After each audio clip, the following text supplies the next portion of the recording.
has been always the same for me. Some people saying that it lacks viability. Explosive arrow, maybe way less currency, but I don't really care. I blame God.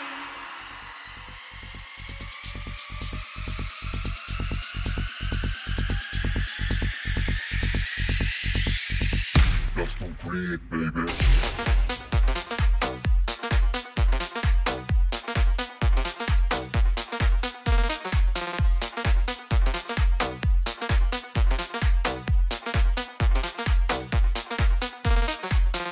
Create, baby. Create. Create, baby. Create.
Custom create, baby. If you are not my mother nor any close relative and you haven't subscribed yet, I have way more random shit to throw at you. Do you like PoE? I made a MOBA league. Are you tired of PoE? I have concepts for Path of Exile 2. You don't like anything related to ARPGs? What about this Riot MMO concept I created? You don't like MMOs either? Well, maybe you can fuck yourself and see this philosophical take on why do we love games we hate. No! Ay! 4 days! 4 fucking days! Let's go! It's cold as fuck here, but we are ready. We are super fucking ready. Let me check the audio if it's good, because I keep fucking up the audio every single time. Today at I think 11 a.m. I started to actually set up all the audio tracks. So I'm gonna have like one track for the Path of Exile 2 footage. I'm gonna have another one for the mic. I'm gonna have another one for the music and that kind of stuff. So whenever I'm going to make videos from the release of the game, I'm not going to actually fuck up the editing and have the audio and the game overexposed and overlap like it happened before, unfortunate. Okay, so what are we gonna do today? I have 12 different tabs, and I have in that panic attack of every single league start where I don't know what I'm going to play. I have no fucking idea. Maybe we're gonna play some Stormweaver, but the mercenary looks so good. But let me change the scene and let's start theory crafting. a little bit. Okay, because we are 4 days away, I think. Check. 4 days, 3 hours, 55 minutes, and 20 seconds. Yeah, I heard the Extra Life drama. Do you wanna hear my opinion? Because I honestly, I think I've only seen Extra Life before this drama once or twice. And it wasn't even for build guides or embedding videos. I heard from him from some reviews. I don't know. I've seen some reviews on the YouTube channel that they have, but I know nothing about the topic. I only seen some videos that people posted. Obviously, I'm aware of what is going on, and I've seen some tweets. Basically, the guy is like one of those. How do I say this?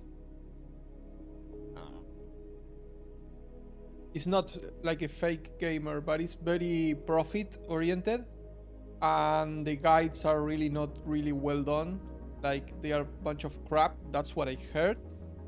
And he's also doing a lot of embedding that people actually don't like.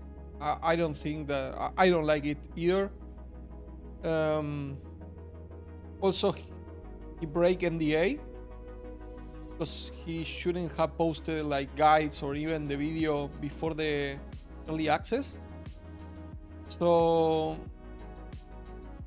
I don't know what is going on there.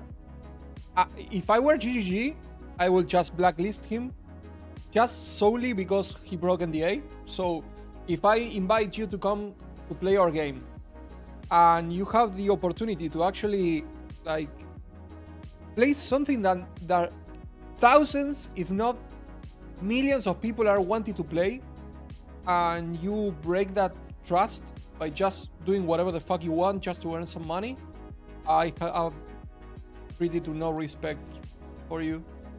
I think he made a really bad mistake, and hopefully people are going to come for builds in YouTube for other content creators and not that website. I've heard that some builds are absolutely like useless, like they haven't been like updating the builds. You will hear like items that are no longer in the game and that kind of stuff. So I don't know. I feel like there's two things. Like, for once, I think that it's okay for GGG to actually reach whatever the fuck they want to publish their game. If they saw like that website have millions of people entering the website and they feel like a review of the game or something, or people talking about the game in that website could lead to more people actually learning about the game, I feel that's perfectly fine. What I don't think is fine is that the person, Extra Life, seems to not be one of those consumer-friendly guys, and obviously the community is not gonna tolerate that kind of stuff. So maybe in the future they won't be reaching out to that guy again.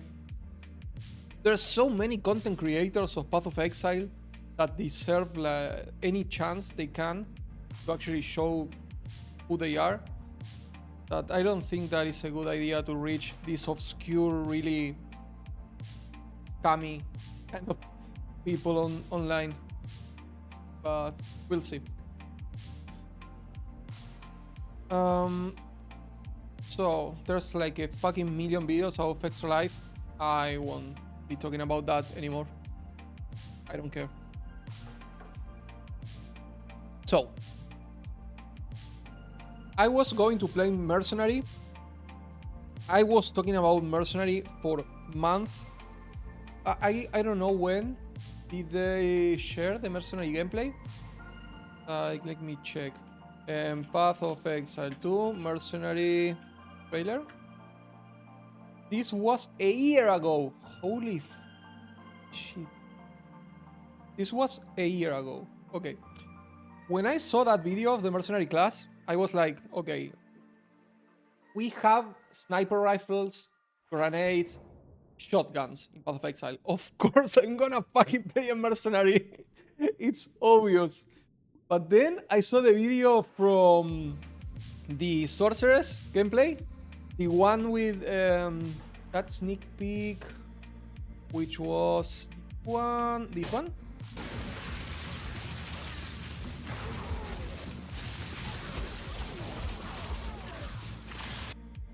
Okay. But then I saw this one, I was like, oh, they look so good! And the animations and the sound effects. And obviously, literally the amount of keystones and support gems that interact with a lot of mana, like mana stacking, Archmage, and the other one, which was, let me search for it. Well, we actually have here for the Stormweaver, we can actually apply 2 shocks at the same time.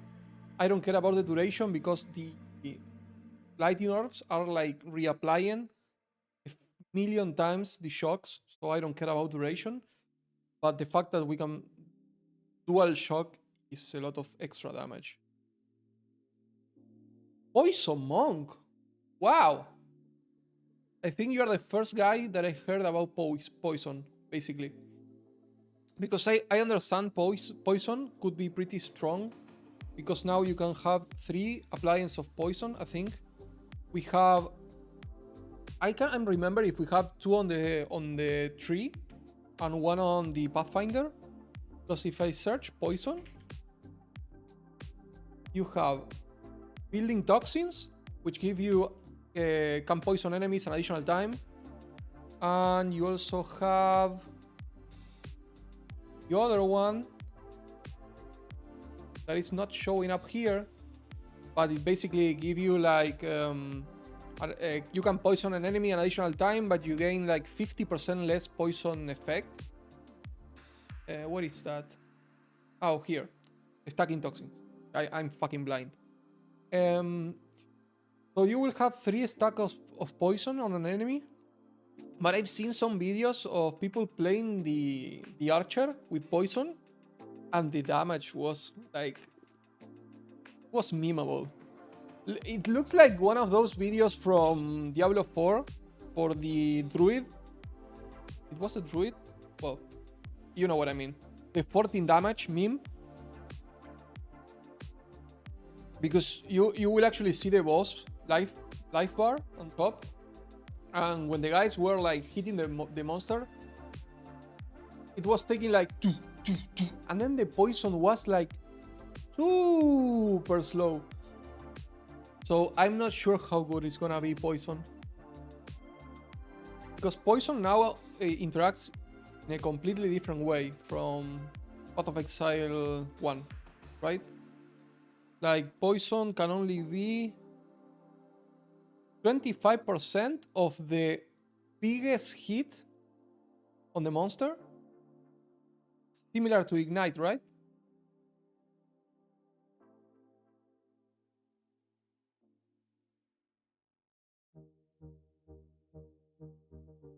Like Ignite, okay. So I'm not sure if I'm gonna like that, because if you have 25% of a hit, you can apply 3 times, but you will have less effect of poison. And I don't know if the effect of poison is gonna be that it's gonna increase or reduce that 25%, or it's gonna reduce the effective damage. This is Path of Exile. We don't know how it's gonna go. I don't know. But how are you gonna play? Are you gonna do the monk with the breach? How was the skill called that deal chaos damage? The Hand of Chayula? Because I heard some guys doing like Hand of Chayula, Prolif, with the ascendancy that explodes and inflicts the chaos damage to all surrounding enemies. That's gonna be like a fun build, I think. I don't know how much I'm gonna enjoy the actual skill, like the Hand of Chayula skill, but from what I've heard about the few people that actually play Path of Exile, most of them really like the monk class. It was one of the best class for people. It was also one of the classes that people died the more. So take that in mind. Hopefully you are not playing hardcore. I think no one is playing hardcore. Oh, the other day I was invited to a podcast from the Spanish community with Croximatus and a lot of other guys. And we were actually talking about if someone is actually gonna try to play hardcore and actually kill like the main boss of the game. And we were discussing this because I think it's gonna be like 50-50. Most people that actually enjoy hardcore are gonna try at least to get to endgame pretty fast, to know the game, to test some skills, the ascendancies, the amount of content, or the amount of new content, and the whole new experience is gonna be like 1000% better to just play the game casually. And hardcore, it's not gonna be hardcore viable. Even Jonathan said that they intend us to die at least 1 or twice per boss. So hardcore is not a thing for me. But at the same time, I think this opens up the opportunity. I told this in Spanish, which is todos van a buscar la gloria, which means everyone is gonna chase for glory, because the first guy in Path of Exile 2 that actually kills the endgame boss on hardcore without some cheesy shit, because we know they're gonna encounter bugs, we are gonna encounter like skills that one-shot every single boss on the game, is early access, we should expect that. But I think that the first person to actually kill the endgame pinnacle super uber boss in hardcore is gonna get a lot of glory, and it's gonna be remembered. So there's gonna be a lot of people chasing that recognition. I think that's gonna happen. I don't think that a lot of content creators are gonna do that, because you will just hinder your ability to create content. Except if you're actually streaming the game and you have like the whole community backing you up into playing hardcore and trying to reach the boss. That could be also really fun. Hand of Chayula with more duration, more AoE, Heightened Curse, Hex Flume, and Despair. Let me see. Oh. You will play Hand of Chayula with more duration, with more AoE,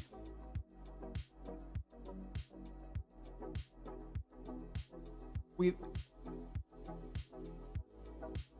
Heightened Curse, and with Hex Flume.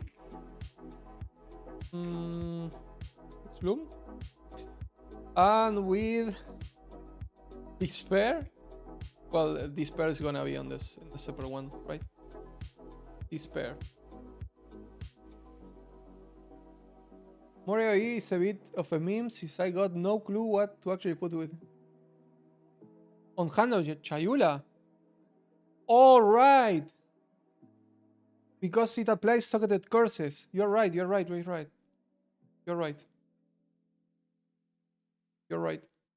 Yep. You're fucking right. I'm gonna... Okay, this is way better. So, Hand of Chayula, we have Area of Effect. We have Melee, which is quite interesting. Wait. Can we have a totem doing Hand of Chayula?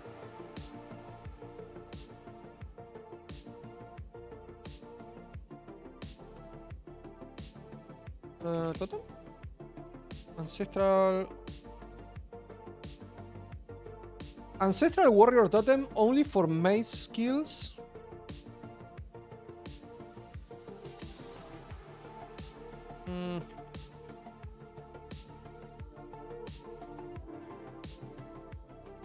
Generation. Okay, no, we don't know anything. No, because we know that totems work for example, thunder. Thunder. Oh my god, my English today. Thunder. We know that it works with Thunder, but Thunder is a slam skill with a mace, right? If we search for Thunder... Yeah, 200 mace and 100 mace. So it's gonna work with Thunder, but we don't know anything about totems for melee. Could be quite interesting in the future, if it actually works.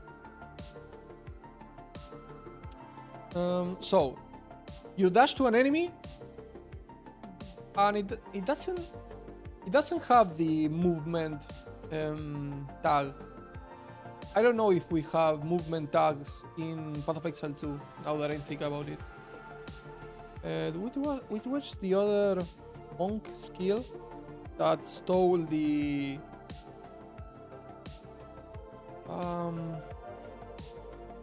palm, something palm, hollow palm? Killing palm, staggering palm, shattering palm. This is also melee. Okay. Still exist? Okay, but no longer on skills, right? Physical, melee. For example, lighting. Oh, warp. Lighting. Okay, yes, it exists. It exists. Okay. Movement. Never mind. So it's a melee, it's a strike. Shadow, and it's a meta gem. Dash to an enemy and strike them with an unarmed attack.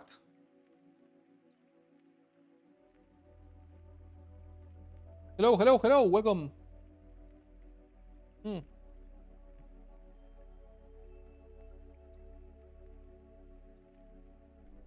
Alessia 88. Thank you for the following, man.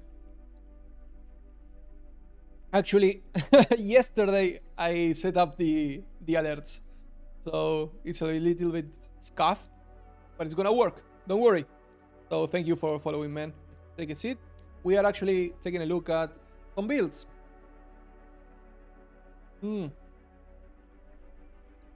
Let's see. So dash to an enemy, strike them with an unarmed attack, applying socketed curses and marks with increased effect. And this skill always strike with your bare fist, even if you have a quarterstaff equipped. So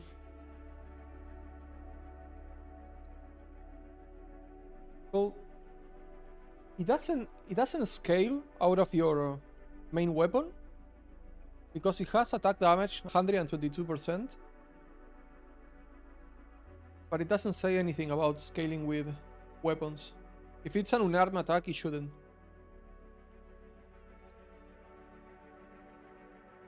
So it's basically chaos. Oh, it cannot be evade. Okay, that's super good. The fact that you don't have to actually invest into accuracy. But now, skills that are melee are gonna be way easier to hit the target. Like accuracy is more like a chore, or maybe something that you have to solve if you are playing a ranger, for example, or a range class. I don't know how it's gonna do for spells. Yeah, I think we are just thinking about this game like Path of Exile 1, where we are like focusing on a skill. For example, right now, what you're gonna play? Hand of Chayula. And in reality, we are not gonna play like Hand of Chayula. Probably we're gonna play like 3-4 different skills. That thing is gonna take a while to actually assimilate and say, okay, what you're gonna play? Oh no, I'm gonna play a combination of Hand of Chayula with Shattering Palm and Despair and whatever. I'm so excited about the changes. I've been playing Path of Exile 1 for 8 years, so having to experience a lot of stuff completely blind and knowing absolutely nothing is super exciting for me. The like climbing the stairs of knowledge is gonna be the main focus for me. More duration, okay, this is pretty much like Path of Exile 1. Area of effect. Heightened cores, support core skills, magnifying their power, more effect on supported cores.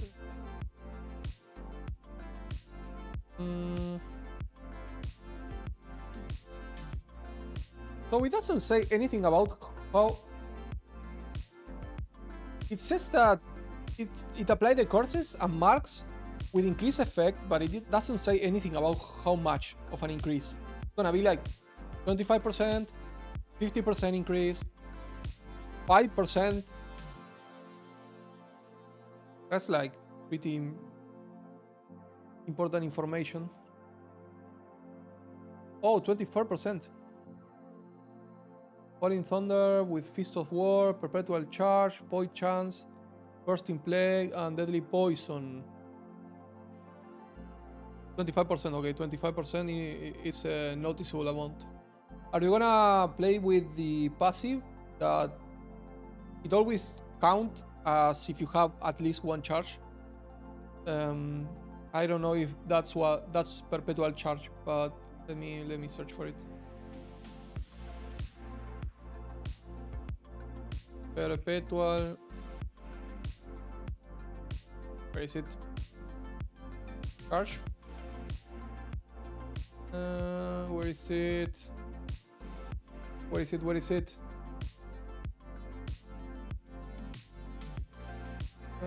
Okay, this one. One with a storm. So you will probably want to have this one. Quarterstaff skills, for example, Hollow Palm, consumes power charges, count as consuming an additional power charge. So you can do the Falling Thunder infinitely without having to actually do the Hollow Palm to steal the charges.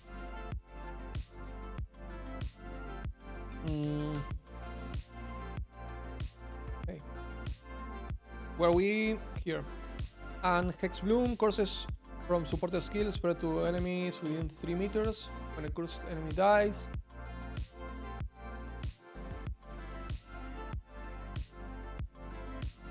Wasn't there some kind of proliferation on the Ascendancy itself?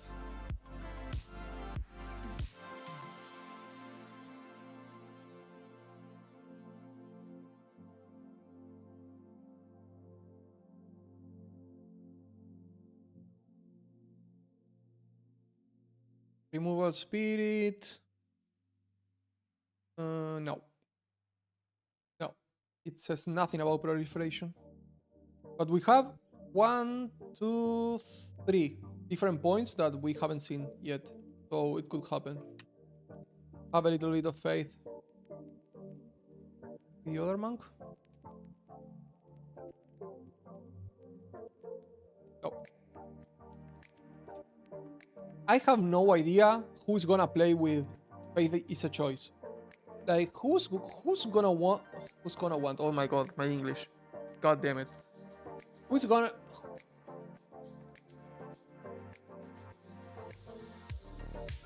I can't imagine a single person that could want to have a skill that locks you in place and you have to channel to gain twice the amount of energy shield. The only thing that I could imagine this being useful is if we actually have that buff last for 20 seconds. Maybe even 10 seconds could be.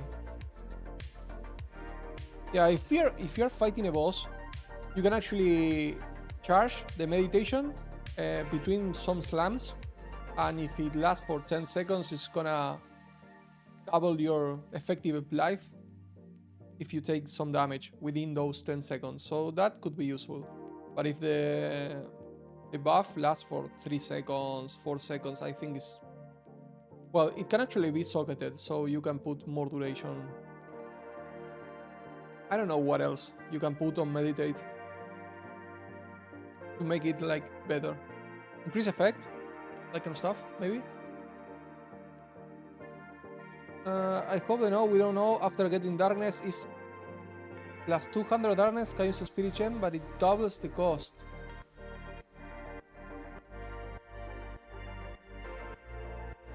But I think that you will be able to use spirit gems. It will just cost darkness instead.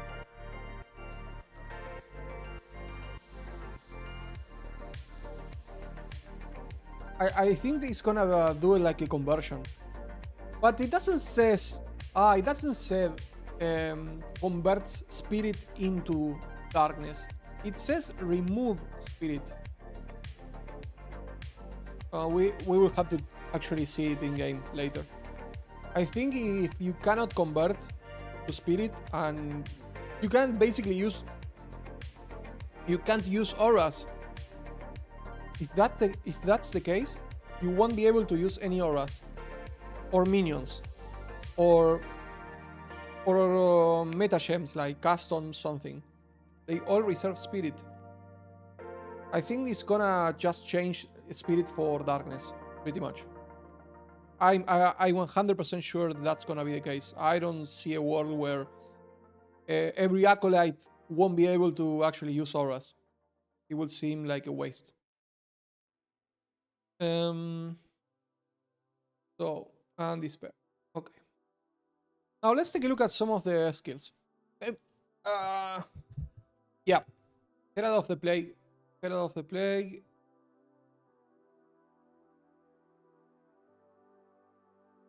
Herald of Ash, Herald of Ice, Herald of the Plague. And while active, clean a poisoned enemy, spread its poison to other nearby enemies, and it has a chance to also hinder them. But you won't. Oh, you're playing poison. And where is your source of poison here? Because this is chaos. Are you gonna have like 100% chance to poison somewhere else?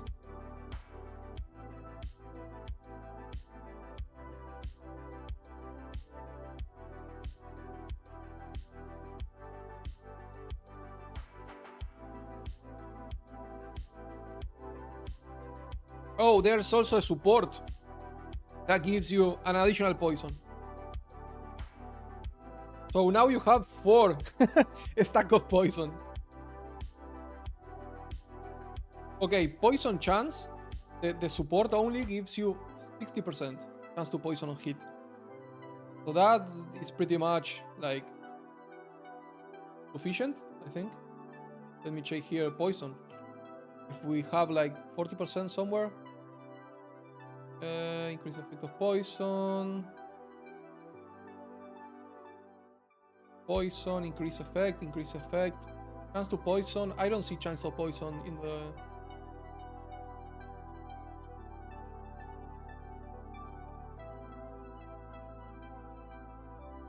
Best of luck with that one.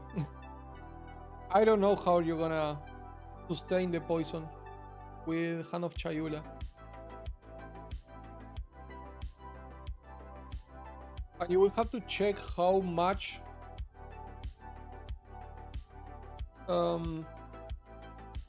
you will have to check, for example, if you actually need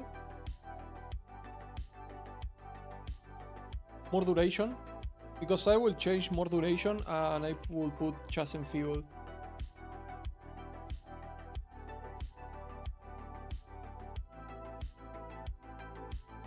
Because now you're like dashing into the boss or whatever enemy or pack of enemies, and you are face to face with them, and maybe having like an enfeeble is another curse, so it will scale better with Hand of Chayula.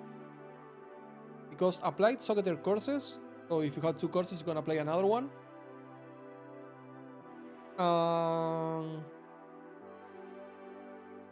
It feels like a little bit better in terms of defenses for the monsters to do 21% less damage, but you will have to take another source of course. You have the new Whispers of Doom is like here, And this is perfect because now you have the bad side of Whispers of Doom, which is that it doubles the activation frequency or delay of the curses. And I think that you can circumvent that with Hand of Chayula. Because maybe that's instant with a skill, right?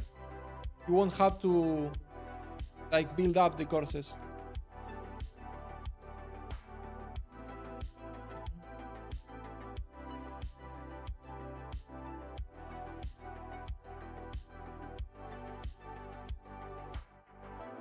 Let me check. Chaos. Yeah, but that's perfect because you go Enfeeble, you go Whispers of Doom, and if you have Whispers of Doom, you can apply an additional curse, so you will have Enfeeble, but the bad side of that is that it doubles the delay of curses, and you don't care about the delay of curses because you are applying it with Hand of Chayula that seems to be instant. You're not like casting the curse, so it should be instant, I think. Maybe. Who knows? Let me see some other chaos stuff.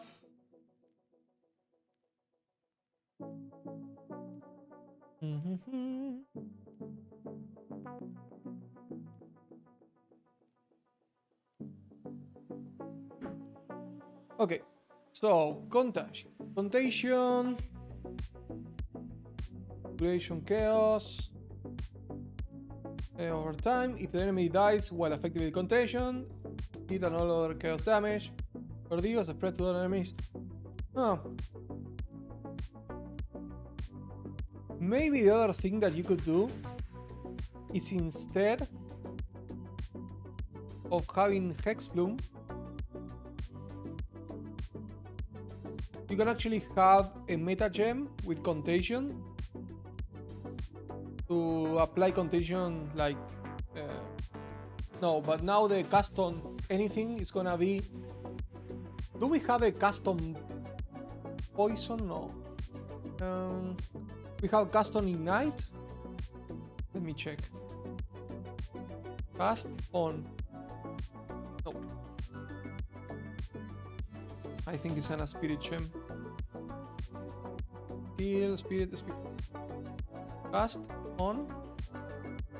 We have cast on shock, cast on freeze, cast on ignite, cast on minion death,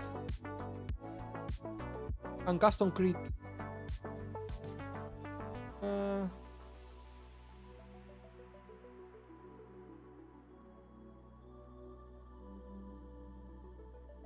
Yeah, but now you have to build up the energy because now cast on crit, cast on whatever. Whenever you do the skill, it's gonna gain energy, and when it reaches 100% energy, it's gonna cast the spell. It doesn't work like the old Path of Exile one. So you cannot like build up 100% of the energy meter on every single Hand of Chayula. So maybe you won't be able to do that.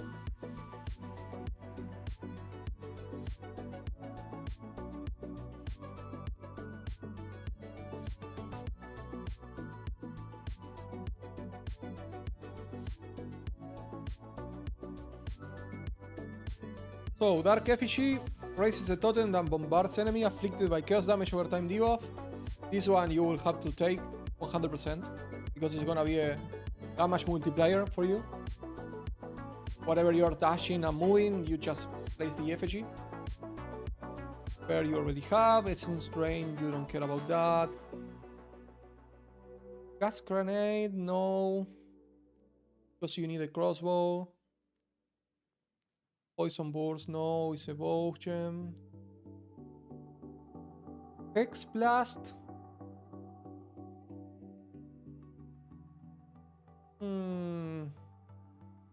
Maybe you can put the. You can either use Hex Blast as a different skill, just to have an extra amount of damage, like you dash into the pack and you Hex Blast the path. Or you can just put this one on a meta gem, and every single, I don't know, 2, 3, 4 packs, you will have like a huge explosion. because you activate the Hex Blast. You will have all the courses applied by the Hand of Chayula. You don't have the cast time if you put it on the meta gem. Yeah, 1 second. Yeah, it's a lot. 1 second is a lot.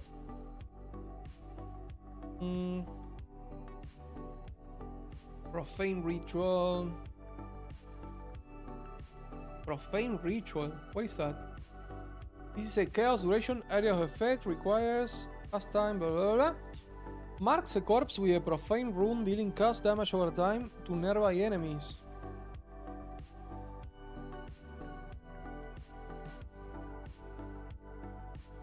What? So, you have a minion, or you have a mob, you place the Profane Ritual on the minion, and everything around the minion takes damage except the minion? Oh, it's a corpse! Oh, I'm stupid. Okay, never mind. Okay, never mind. Never mind.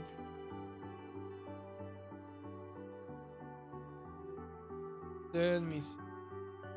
We have Player Bearer. Using the Plague Noah skill, unleashing the Storm Poison. Store 6% of expected poison damage. So this one you're gonna have probably. While active, periodically withers enemy in your presence. This one is persistent. Same as Plague Bearer. And it costs 30 spirit. 30 spirit. Do we know how much spirit we have as a baseline? It's gonna be 100 spirit? It's gonna be 50, 80. Gonna eat something. Oops.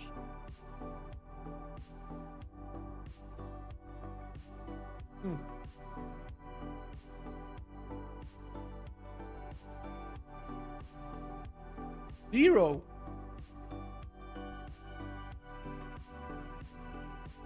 Oh.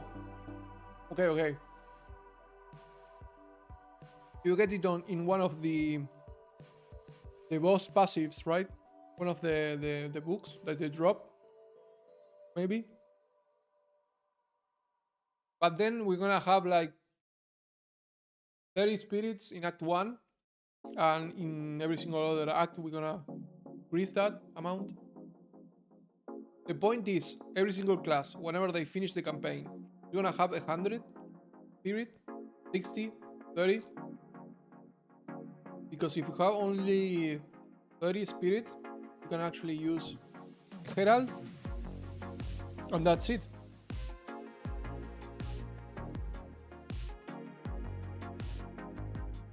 $30 per act. Makes sense. Yeah, because we saw in the video for the witch where she was spawning the minions, they cost like a fortune. Obviously she's gonna have like a scepter or shield or something that gives you spirit, so it's gonna be a little bit more easy to acquire on the witch, and also on the Templar whenever it comes. But yeah, we need more spirit than 30. It's too little. Meta gems, how much? And cast on. Holy fucking shit! Okay, we're gonna have more than 100 spirit. 100%. Yeah. Only cast on shock is 100 spirit.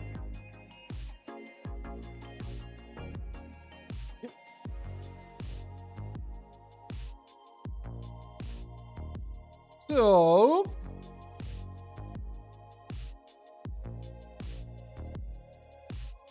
yeah, I think the mana stacking is gonna be super strong.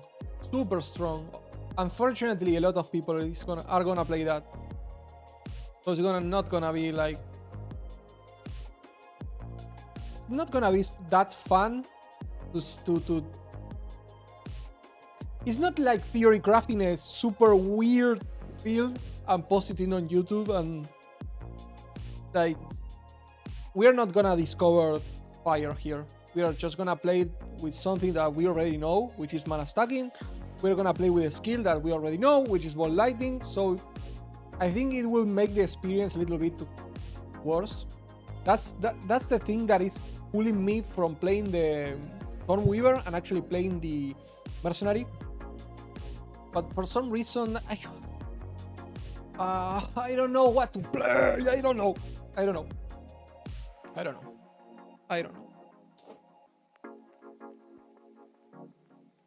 I'm probably gonna go back and forth a million times until we have until Friday. Okay, so let's take a look at lighting skills because I want to check this one out. Lightning. Do you think that that arc is gonna be an actually good skill now? Because in Path of Exile 1, arc is only played as an ignite build.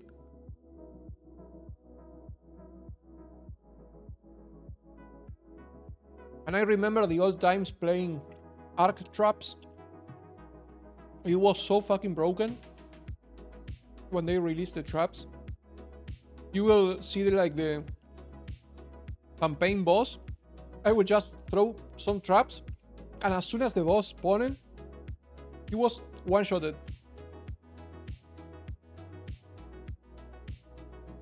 They change him. Oof. Support projectile skills and any other skills that chain, causing them to chain additional time. Support the skill chain +1 times. Support the skill chains 100% more times. But supported skills deal 50% less damage with hits. Oh. Yeah. Let me see.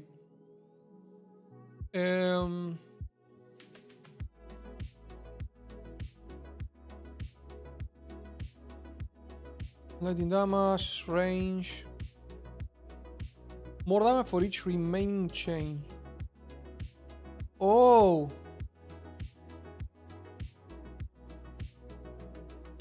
Okay, let me see this one.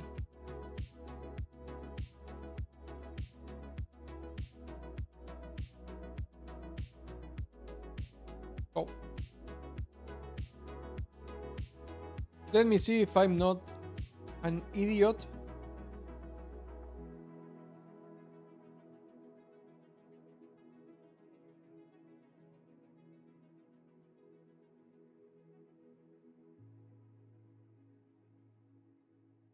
Okay. So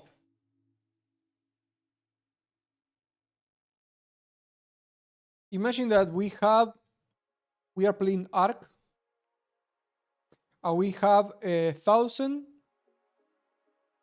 damage hit.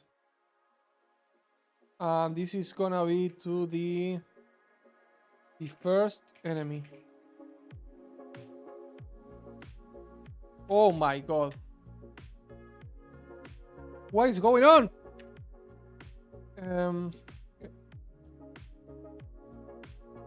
So let me bring calculator.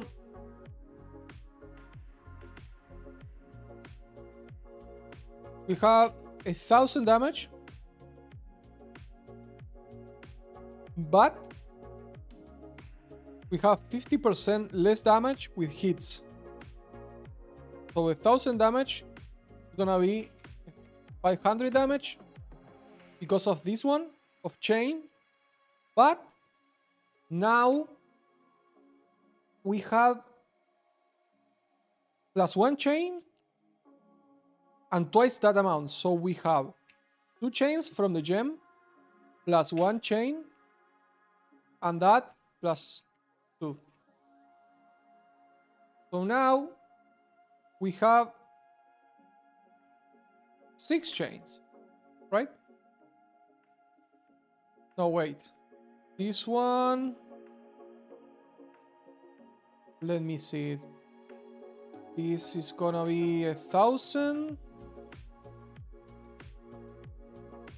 plus 2.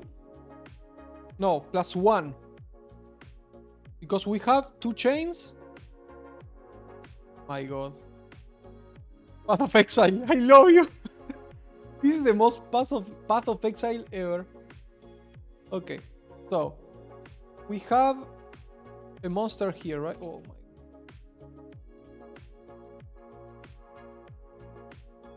So we have a monster here. Hello. And we hit that guy. Right? And we have 2 chains. Okay? So we hit it for 1,000. And now we have 1 chain left.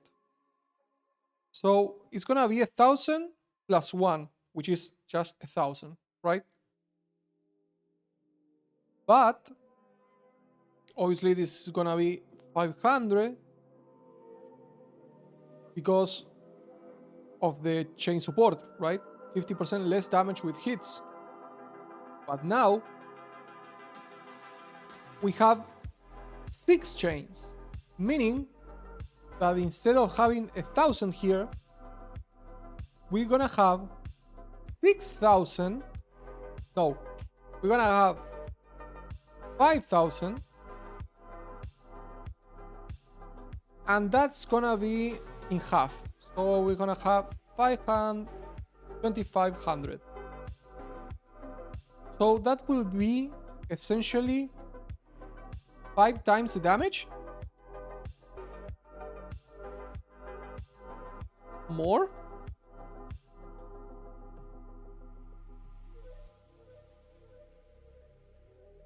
What? I'm doing something wrong here. I must be doing something wrong.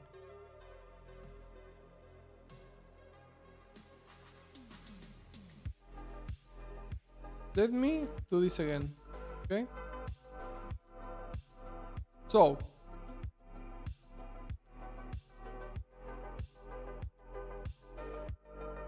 arc damage to first mob, okay?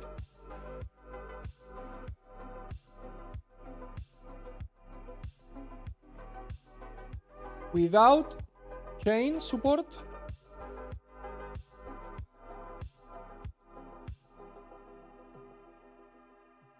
it's gonna be, and let me put 18 lightning damage, more damage for each remaining chain. We have 1 remaining chain. Oh, it's gonna apply before or after the mob is hit. Holy Jesus, this is driving me insane. So if I hit the monster with a skill, it's gonna calculate before the hit. So it's gonna be 2 chains, right? So it's gonna be 1.5 plus 2.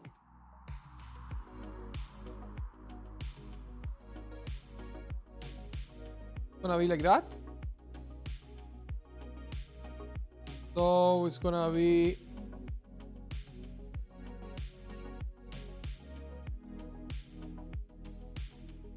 like that. Okay.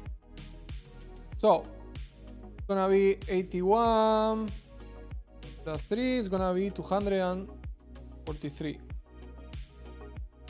damage. Okay. Now, with chain support,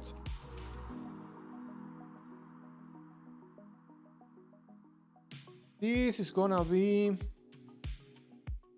the same, but now we have 2 plus 1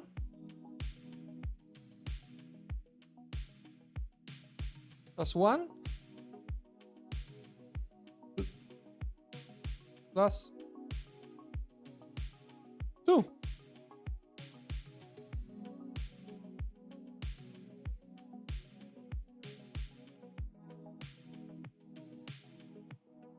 So now this is gonna be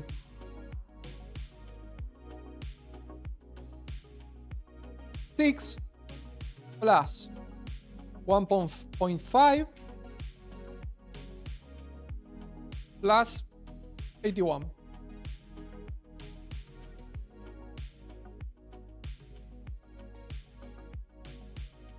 This is fucking broken. What? Oh no. Wait. And 50% less damage. So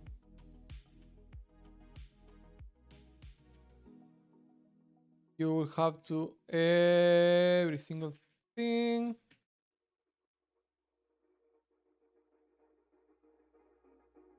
.5.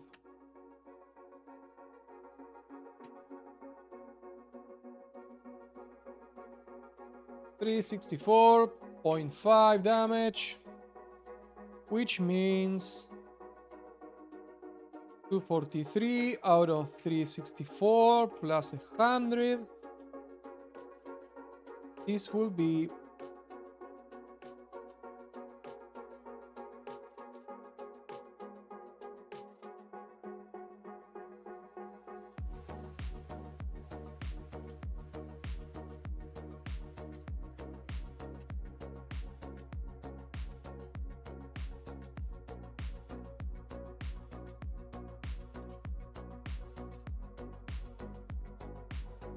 okay.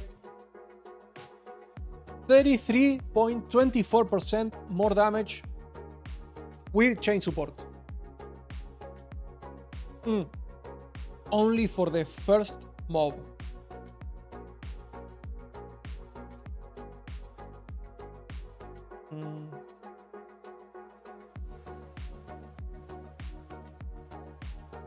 I don't know if I'm right here.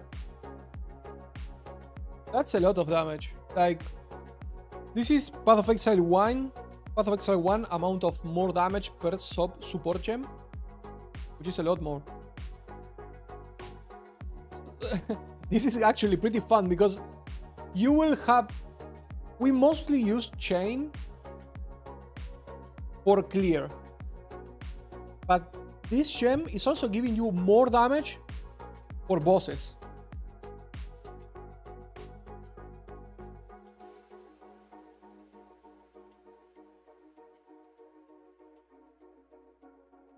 Yep. I think it's a pretty decent skill.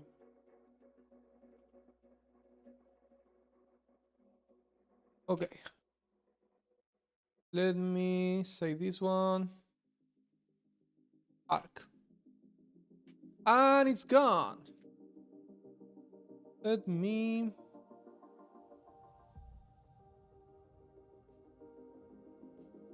go back to this one. Okay. We have ball lighting. Okay. Ball lighting here.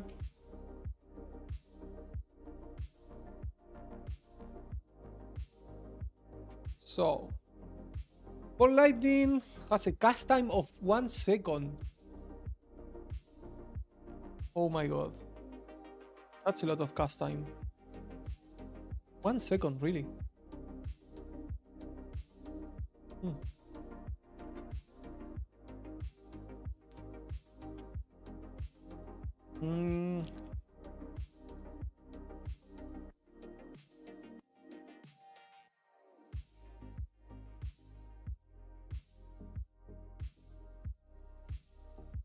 This tag is super good. 750% more chance to shock. This is guaranteed shocked. which means custom shock is gonna be 100% something that you will have in that build. That's like mandatory. You will be an idiot if you don't have a custom shock. And custom shock, you gain 20 energy when you shock an enemy with a hit from a skill. Oh no! Oh no! Oh no! I think we forgot about something. Oh Jesus Christ. I think we might have forgotten about this line here.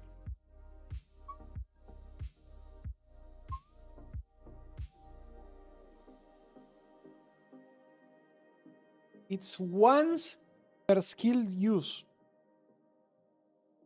So if you actually use the ball lighting, it can only give you 20% energy. Sorry, 20 energy.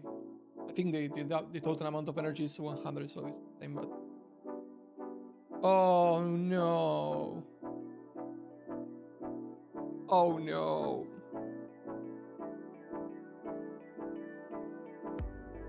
So one per skill use means one every single time that you use ball lighting, or it can proc multiple times for every single hit from ball lighting. I think it only applies for each ball lighting that you cast, which is terrible. Ah, my god, why? Why you do this to me? Oh my god, I have 1,000 taps.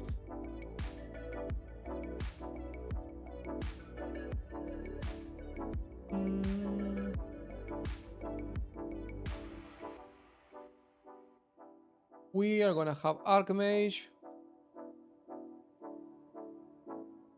Let me do this here. We're gonna have ball lighting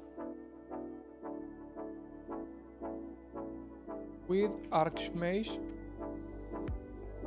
Archmage? Mage?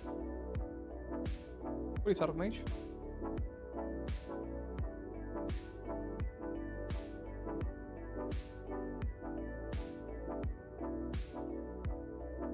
What? Archmage? Archmage? ¿Por qué no aparece? Where is it? Archmage.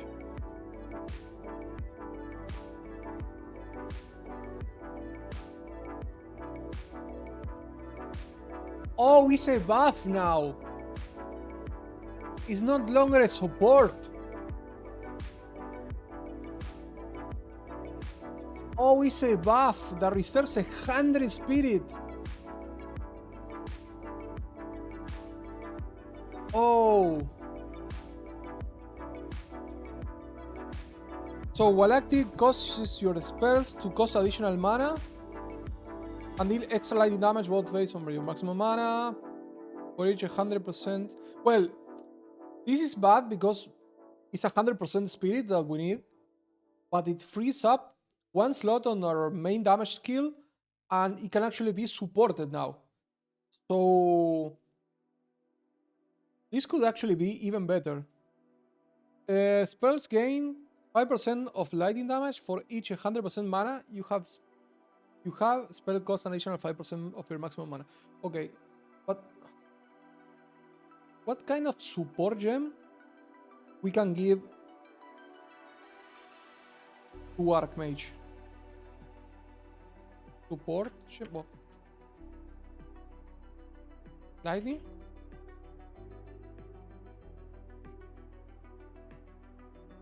Lighting?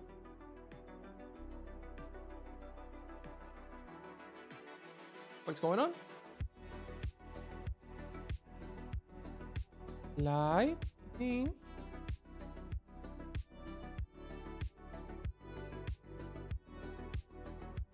Lightning. Okay. For some reason, there's like... Oh, because... Okay, it has lighting here. Okay. So, added cold is... No. Support attacks, no. Well, added cold, fire, lightning, and whatever only works for attacks now, so never mind. Supporter skills have 100% chance to shock. Oh, this is more.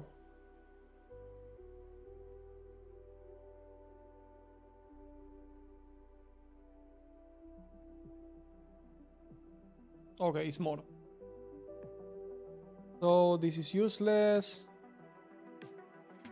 Coursing current.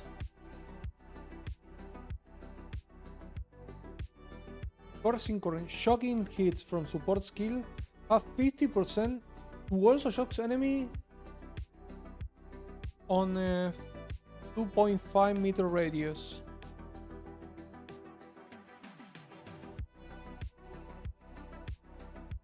But how? I don't understand how it will work, the new Archmage, as a skill now, because it doesn't do anything. I think increase effect or something like that could be useful.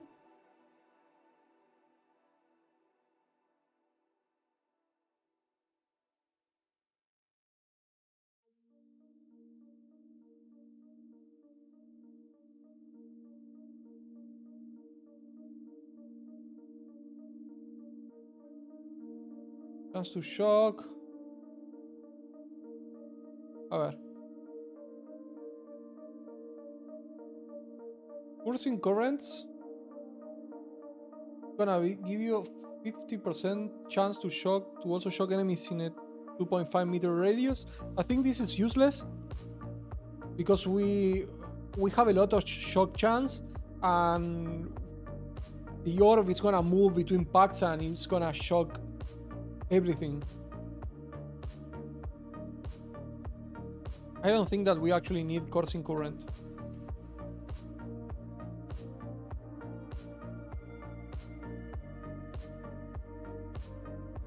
Supported skills consume freeze, shock, and ignite on hit to trigger elemental discharge.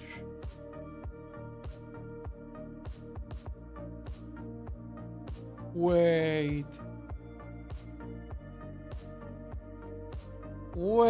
a second.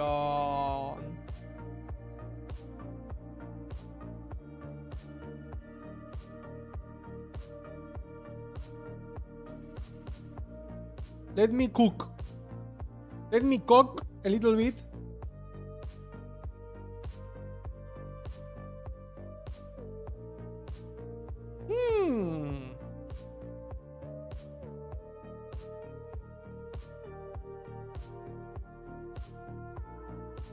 So arc, maybe?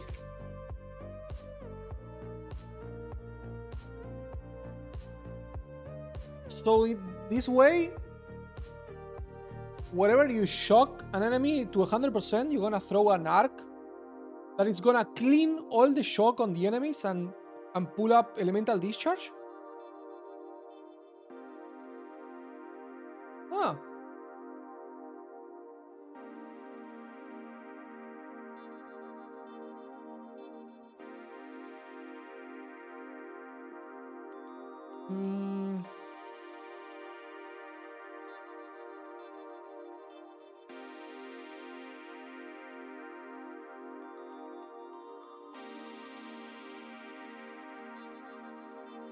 But I don't know what it does.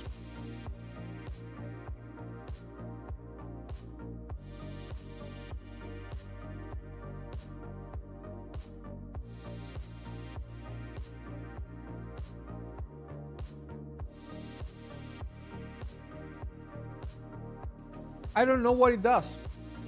So elemental discharge supports an spell that hits enemies, causing it to consume elemental elements on hit to trigger an elemental discharge. And what does elemental discharge do?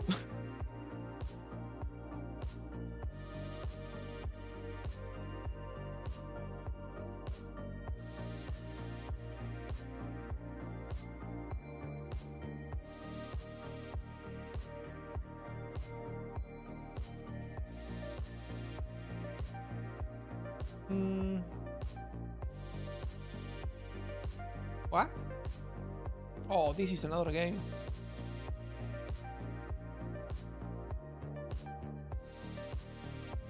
We don't know what it does. We have no idea what it does.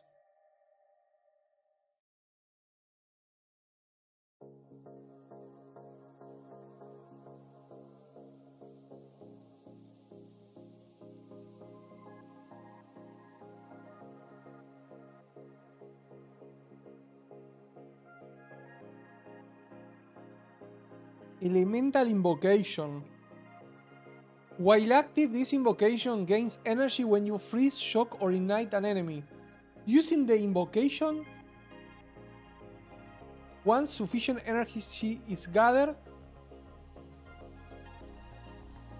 will consume the energy to trigger socket spells and can trigger them multiple times if it has enough energy. So it's like... So once you freeze, shock, and ignite an enemy, you will gain like a lot of energy. Yeah, you get 125 energy when you freeze an enemy, when you shock, up to a maximum of 500. And socket spell consume 10 energy.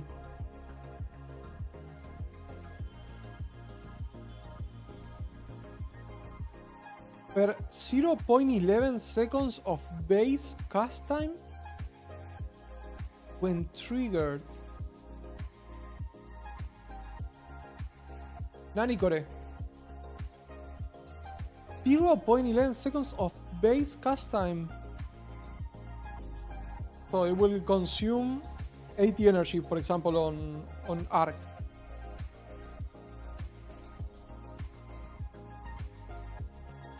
So it's persistent.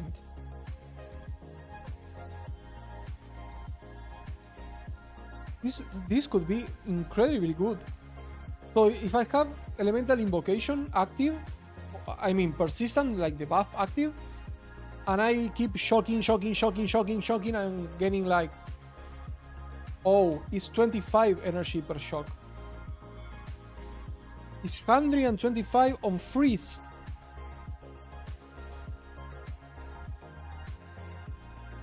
Oh my god, this is gonna be a build on itself. Elemental Invocation. So you will have this one active. You put a lot of spells here, and you will start like freezing, igniting, shocking, and when you get like 500, or you can do it preventively, you will just spawn like a million spells.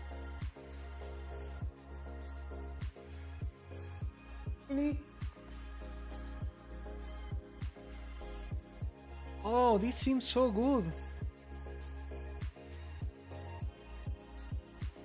Oh, I want to try this one. Oh, it only works for spells? Elemental Invocation. Oh, this could be so fun.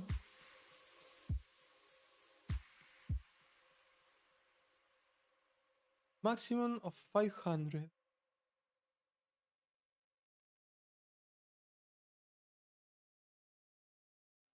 Oh my, it's gonna be so fun. So how are you gonna play this one, for example? Basically, freeze will be way better because you can charge up a lot more with that one. But what kind of spells would you put together with Elemental Invocation? This is insane. Because, for example, if you're playing Arc, for example, that it has like I don't know, 1 second cast time, This consumes 10 energy per 0.11 seconds of cast time. So it will consume 90 energy per cast. And this could trigger multiple times if it has enough energy. So if the maximum is 500 and we charge up 500, we can cast 5 arcs all at once. Like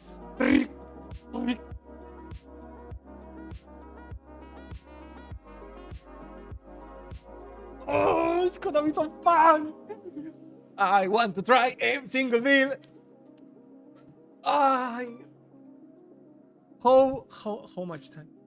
How much? 4 days and 2 hours.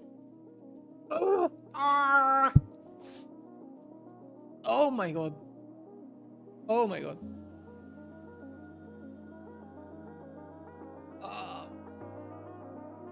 Bro, I'm having fun and I'm not even playing the game. Okay, let's keep reading the rest, okay? But I want to save some. For example, I want to save this one. Elemental Discharge seems like fun times. And I want to save the other one. Where is it? This Elemental Invocation could be so fucking broken. Hammer of the Gods is not a spell, right? No.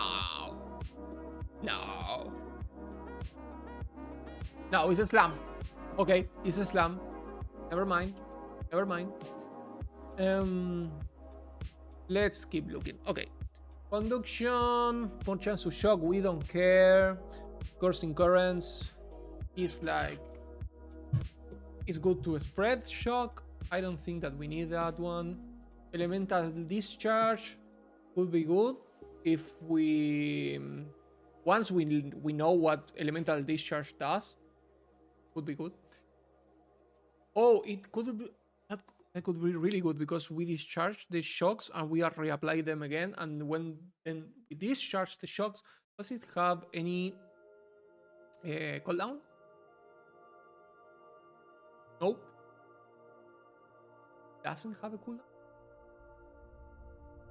It not have a cooldown. It doesn't have a cooldown.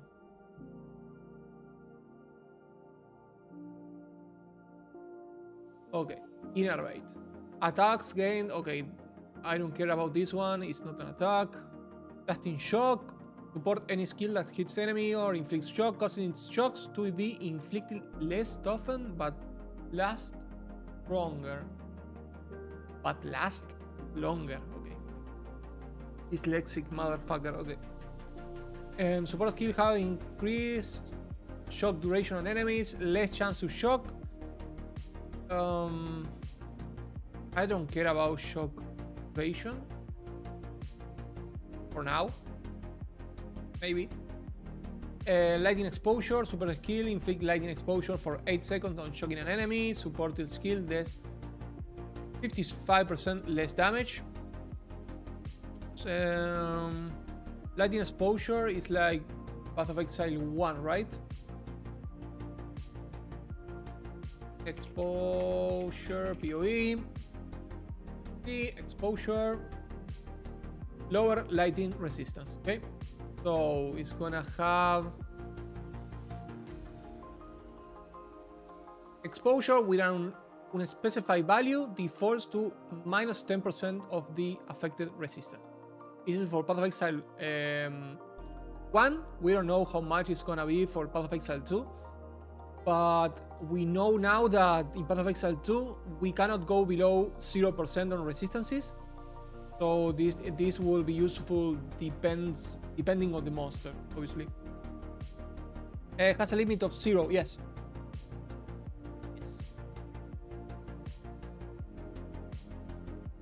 So I don't know. I don't feel like I'm gonna pick this one for now. 25% less damage is a lot of damage. So this one I'm gonna use for other skills that do damage. if I'm going like Herald of Thunder or... Well, we don't have Herald of Thunder.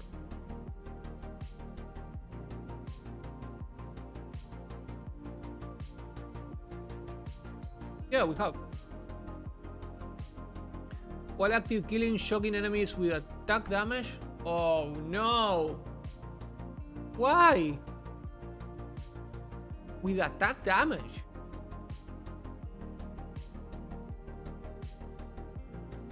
Huh? No, my autobomber! What have you done to my autobomber? Killing shocked enemies with an attack damage will cause subsequent attacks hits to release lightning bolts, which deals attack damage to all surrounding enemies. Okay. And you cannot inflict shock with this skill. Okay, this is for an archer build. Yikes. Lightning penetration penetrates 30% lightning resistance. This is gonna be super confusing for new players because they're gonna see lightning exposure, they're gonna see penetration, and they're gonna say, what's the difference? One is giving me 10% and the other one is giving me 30%. I'm gonna pick the 30%. Oh my god. Neural Overload. Support any skill that hits enemies. Okay. Nerdy enemies are marked when they are primed for electrocution. And hitting a marked enemy with a supporter skill will electrocute them. What? What is... I remember when Jonathan said that Path of Exile 2 was gonna have like gonna be way easier. This is not easier. What the fuck? Yeah, Electrocute is the well, it's like the stun version for lightning skills, right? They are like the problem is, but what is a prime for electrocution? Nearby enemies are marked when they are primed for electrocution. And hitting a marked enemy with a supported skill will electrocute them. What is primed?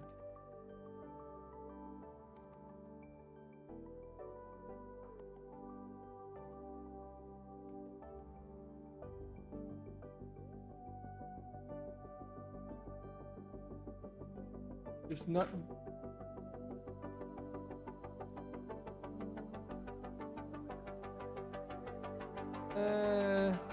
not to stun. It makes enemies pass out. Yeah, that I know. Physical stun, cold is freeze, and lightning electrocute, fire is sad.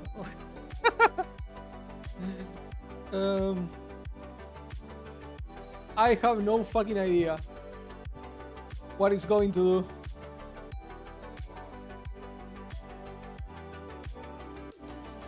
I'm gonna try it. At least I'm gonna try it.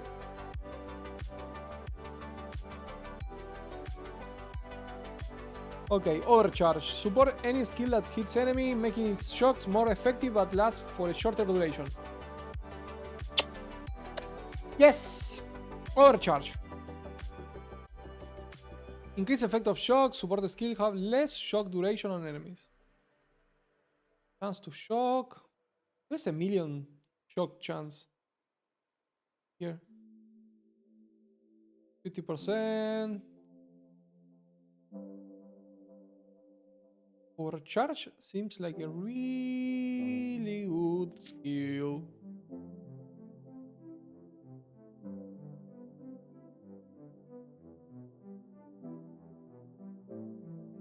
Stormfire. Support any skill that hits enemies, prolonging shocks they inflict on ignited enemies.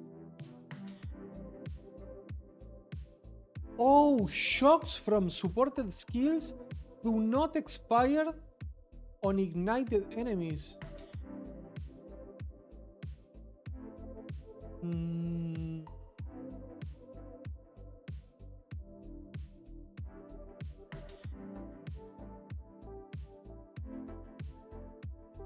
So you can use a custom shock and put there a fire skill that can ignite the enemy, so the shocks don't expire, but at the same time you want to consume shocks. If you are using, for example, the elemental discharge, so that will have zero use if you are using elemental discharge, but it will be really good if you want to make the shocks be consistent and build up the shocks. Actually, the ascendancy,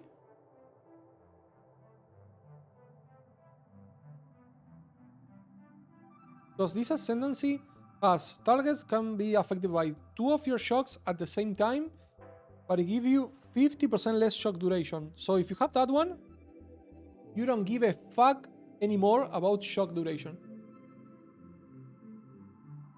Would be quite good. Shock Siphon. Support any skill that hits enemy, causing you to recover energy shield when it hits a shocked enemy. Recover 4% of energy shield when a support skill deal a killing blow to a shocked enemy. Okay. This is gonna be best in fucking slot for every single build that applies shock. Double shock, as you say, Velatus, are fucking insane. Fucking insane. But now you can recover 4% per enemy shocked. If you hit a pack with 5 monsters, you will have 20% energy shield recharge instantly.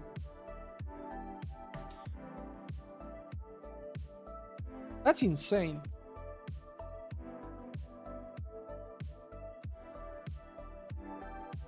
Did I save this one? Fire. Okay, let's take a look at all the gems one by one. Let's take a look and see if we find some weird interaction. Okay, ambush. Any skill that hits enemy, making it more likely to critical hit on enemies on full life. I don't give a shit about this one.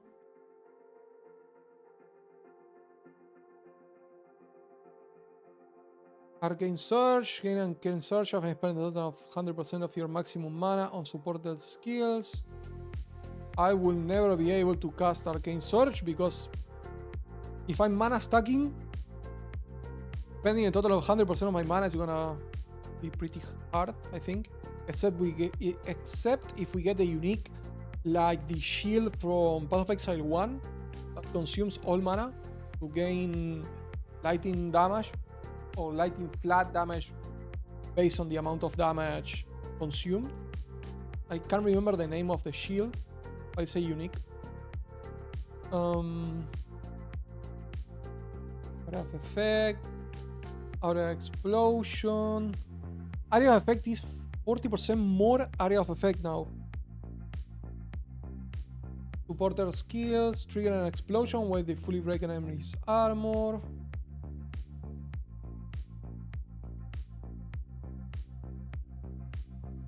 Auto reload.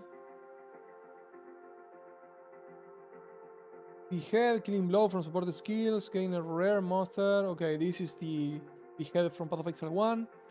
Fighting cold, supporter skills, apply cold explosion to enemies that chill. Support the blade. Okay, here we have the 10%. Okay, it's 10% exposure in Path of Exile 2. At least the default one. Fighting Frost, supporter skill, consume enemy freeze to guarantee a critical hit. Ooh. Supports any skill that hits enemies.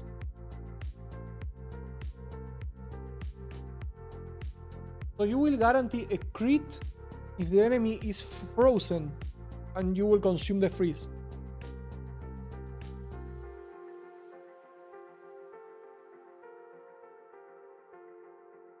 This means that if we have a super broken unique or ascendancy or whatever that gives us like 300% more critical damage multiplier or whatever, but it has like 50% less chance to hit, to critical hit or whatever. This is gonna be insane. I'm trying to think about a cold skill. Wait. No. Biting Frost? Okay, it works with any skill. It doesn't have to be a cold skill. Support any skill that hits enemies. So if you freeze an enemy... Oh, so if you're playing Mercenary and you freeze an enemy with the shotgun, you will guarantee a crit.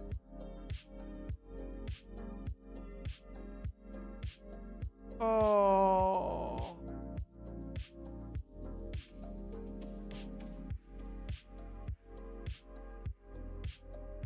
Okay, we have a guarantee crit.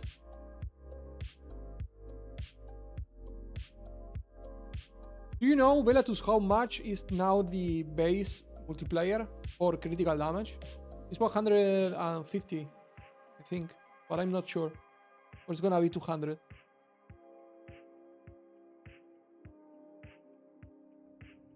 $150.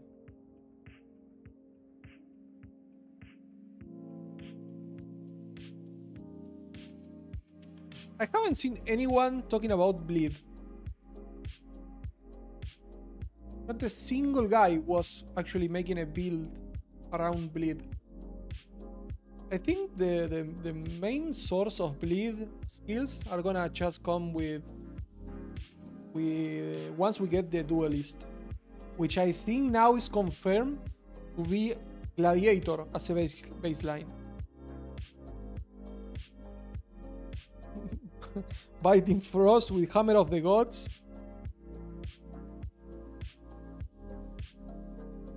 You will have to... Hammer of the Gods needs hammer. A 100 mace or 100... 200? 200 or 100 mace. 1300 multi.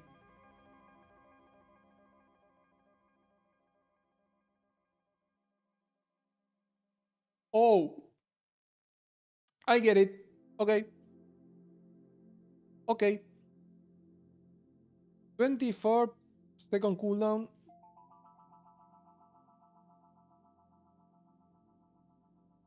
Oh my god. This skill is gonna one-shot bosses like no other.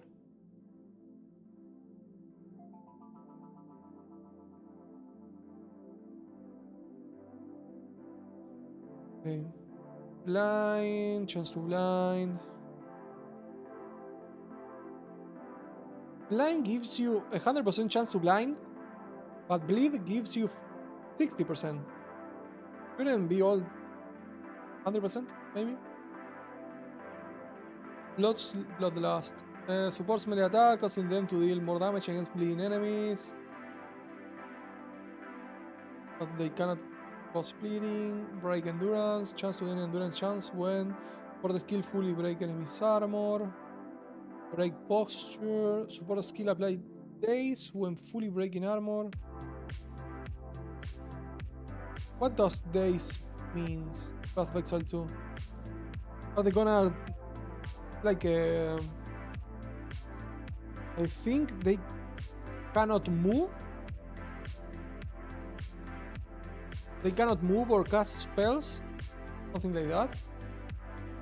But they are not stunned. Similar to the difference between a stun and a dagger on League of Legends or MOBA.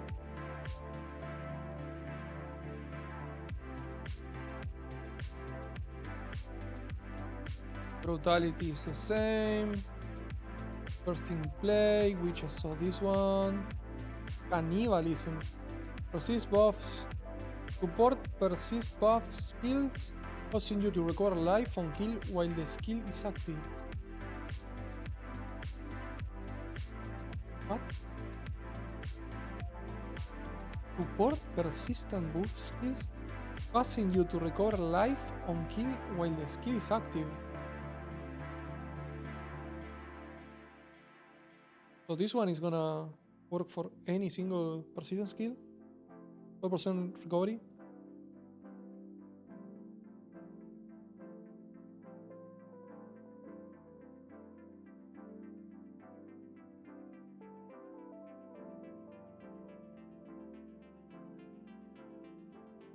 Resistant buff skills. Yep. But this is, it doesn't have like a, how do you say you have like a pro and something good and something bad, like the pros and cons. A downside, that one. I was trying to find the correct word.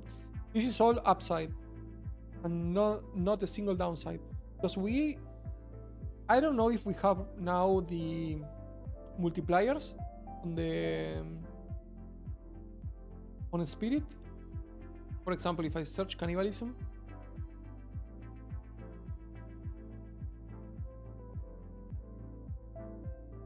it doesn't say anything about multipliers.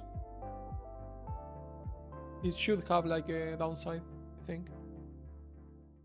Chaos Mastery give you +1 to all level of supported chaos skills. This sounds boring. This sounds super boring. Okay, chain, chaotic freeze. Support spells that deal non-ailment chaos damage. Non-ailment chaos damage over time. Enemies taking damage over time from debuff caused by supported skill will suffer freeze buildup from chaos damage. It's from so this one is gonna be super good for you.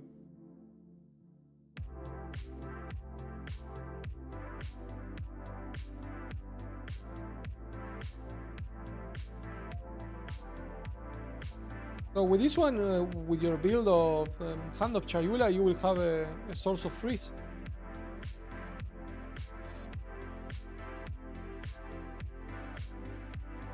Clarity, mana regeneration.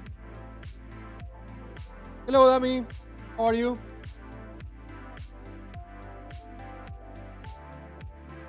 Welcome to the stream, man. Where are you from? Here we are chilling. We are chilling. We are excited about Path of Exile 2, obviously. 4 days. Let's check again. 4 days and 2 hours. Any idea what you're gonna play? Or are you gonna play?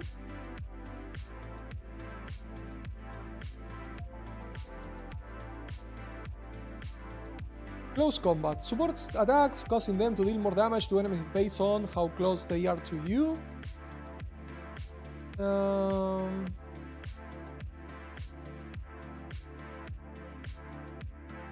of War. Oh, I really like God of War. Not spoilers, please. I'm gonna ban every single guy that gives spoilers on my chat. So be warned. I love the God of War games.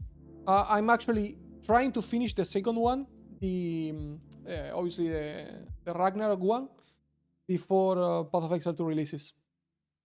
I think they made the father-son dynamic super well in the previous game, in God of War, the fourth one, about Kratos. I wasn't sure where they were gonna go after the God of War 3.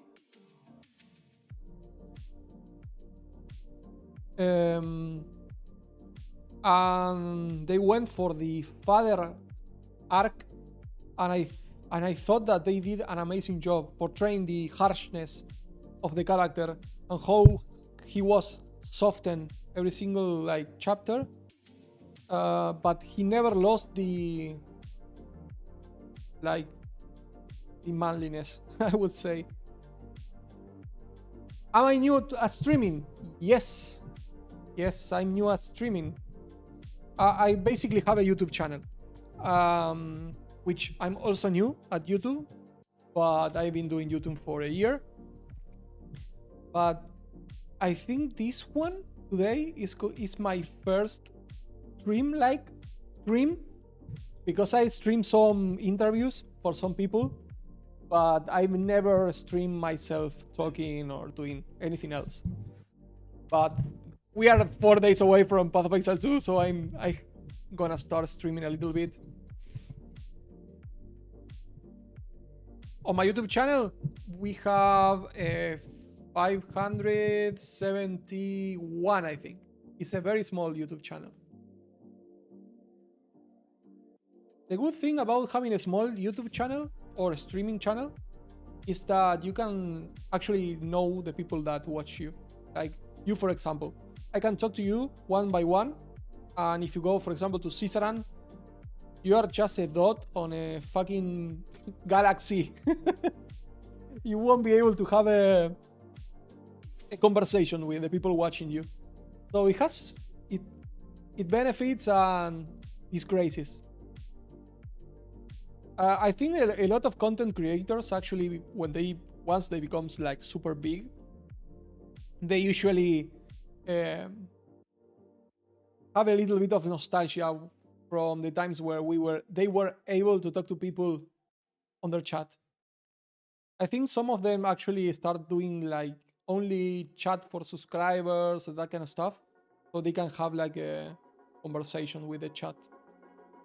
So I'm just chilling here. I don't care that much. Obviously, I want to grow over time, but if I can have like you, for example, here, or Velatus, who every single time that I open the stream, he's there. So thank you, man. I'm super happy. Support skills deal 25% more attack damage to enemies within 1 meter of you, scaling down to no bonus that 3.5 meters or further. Okay. Call exposure, we know. Call mastery. Okay, this is the same as the other one. Call penetration, combo finisher.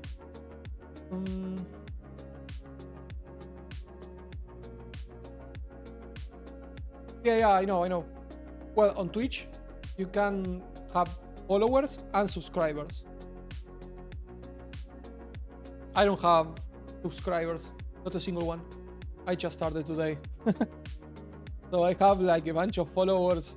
I think 25 people follow me on one of my streams with. I did an interview to I did an interview with Talkative Try, and I give us some interviews for some Spanish streamers, and they were following me there. And thank you for the follow. Thank you, man. Thank you. Now we are 32. Appreciate it. Honestly, thank you, man.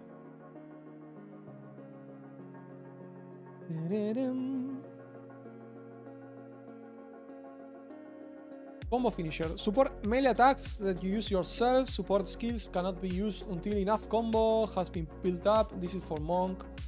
Concentrated effect. I don't care about that. Conduction. Support skill, more chance to shock. We saw that previously. Control destruction. More spell damage with hits. Support skill cannot deal critical hits. Wait. How does it work with this one? With Biting Frost. Supported skills consume enemy freeze to guarantee a critical hit. But if you have this one, you cannot deal critical hits. Weird. Yeah, I know. I'm just streaming because I want to play Path of Exile 2. And it's fun to have other people talking while you're playing, obviously. What is my aim on my channel? Good question.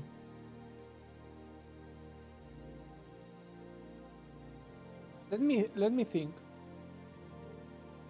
When I started the channel, the main reason that I started the channel was because I wanted to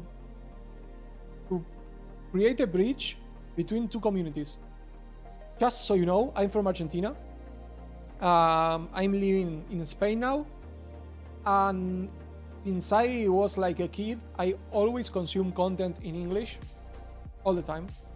And my friends, some of them consume in English, some of them consume Spanish, and there's a million of content creators from the Spanish community that are just as good as the English ones, and also from the Brazilian community.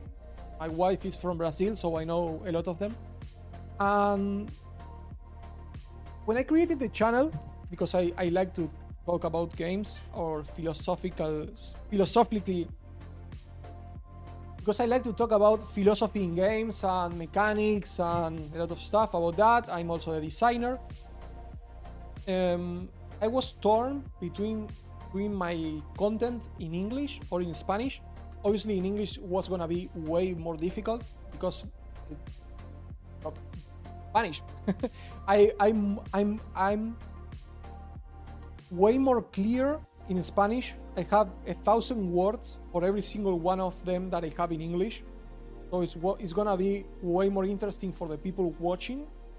But I felt like the Spanish community was not on par as the English community in terms of visibility, at least for this kind of games. Not for everything. For example, you have Ibai, which, oh, what's up, Flamish boy? Thank you for the raid, man. Thank you, man. Appreciate. First time. Who are you, man? Can you tell me something about yourself? Or what the guys that saw your stream, are you from Path of Exile? Are you streaming like, I don't know. I was going to make a joke. You can speak. I was going to make a joke about the hot tubs, that kind of stuff, but maybe not. I'm just doing some builds here. You are a 33 years old. Path of Exile just started yesterday again after a long hiatus. Of streaming or of Path of Exile? I'm 33 in 1 month. Oh, I understand you, man. I understand you. Oh.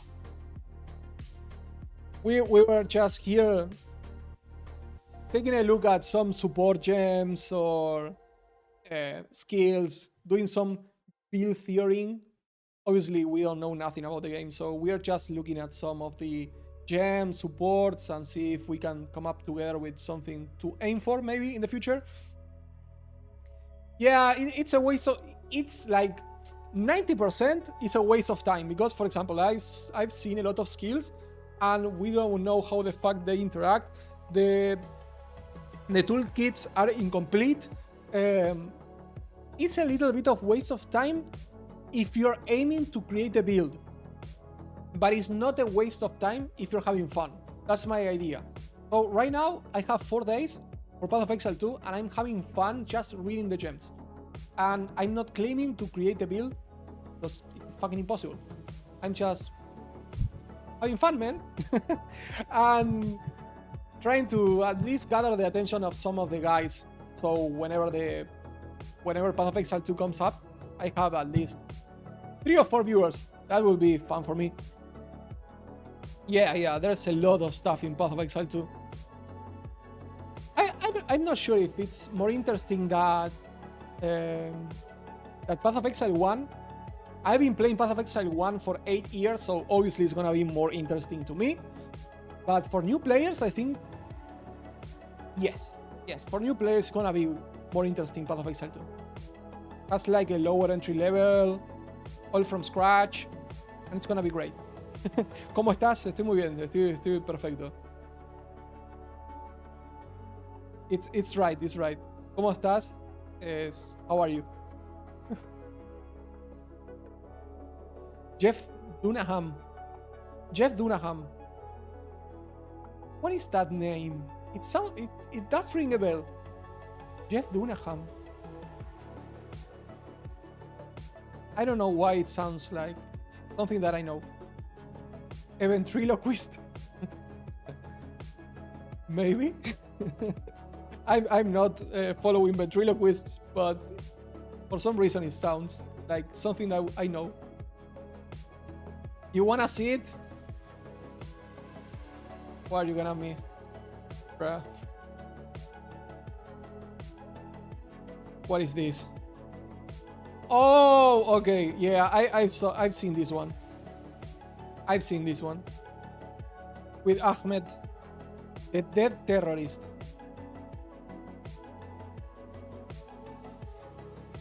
I have 5 viewers, and I'm scared of actually clicking this link. Do you have a Discord?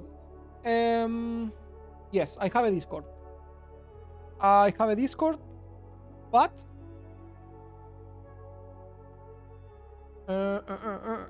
let me see if in my channel can actually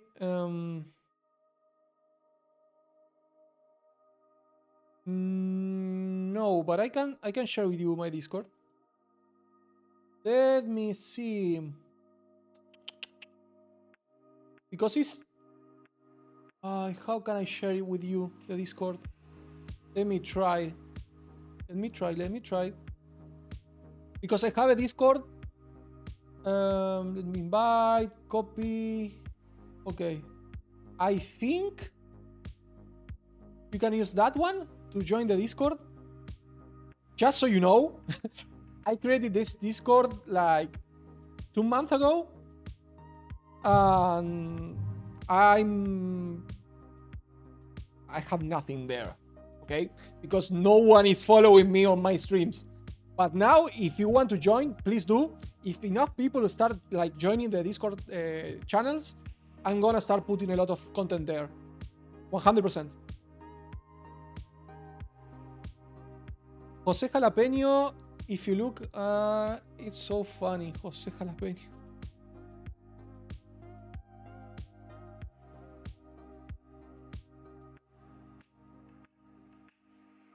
Bro.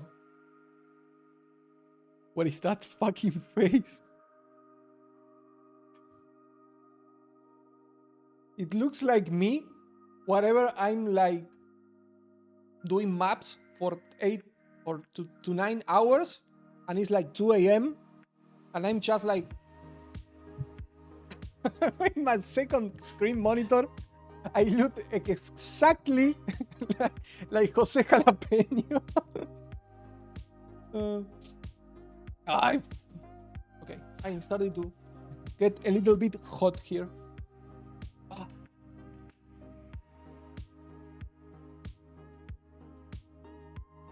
Let me.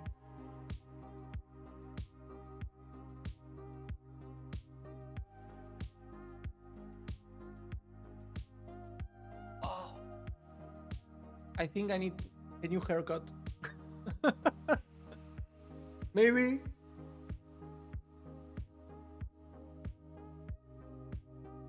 Do you like this? Oh, it's cold. Okay. Way better. Way better. Let me do it like this. And now I have the poker face.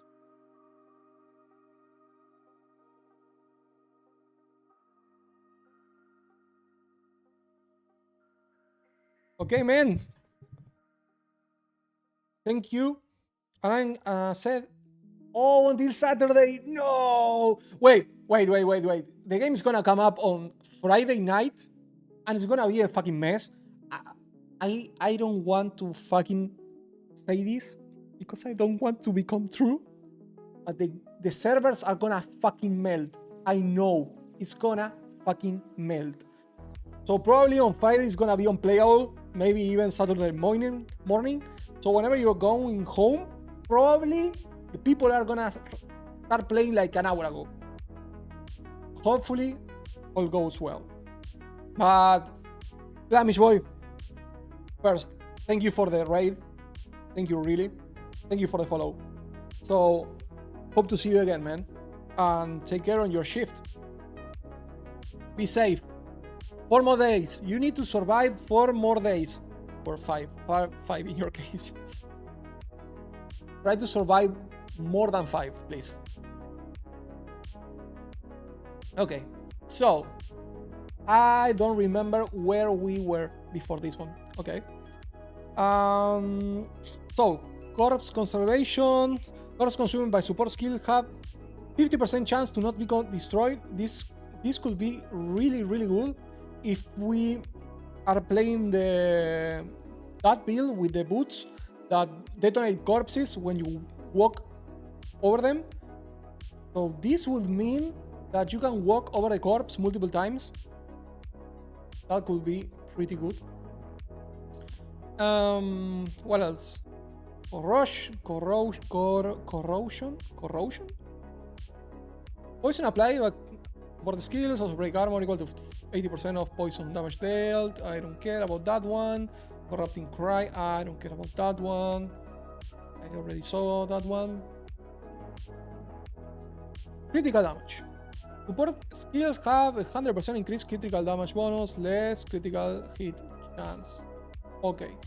This one paired with the other one that guarantees a crit, it's amazing.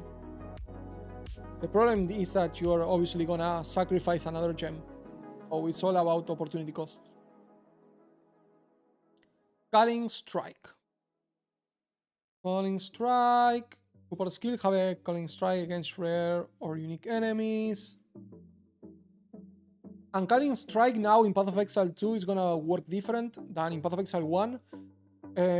It's gonna be like 5%, 10%, 15%, up to 30% based on monster rarity, if I'm not mistaken. I'm not sure about the size of the example, if it's gonna be from 5% to 30%, but it's gonna be variable based on the monster rarity. Okay, let me check.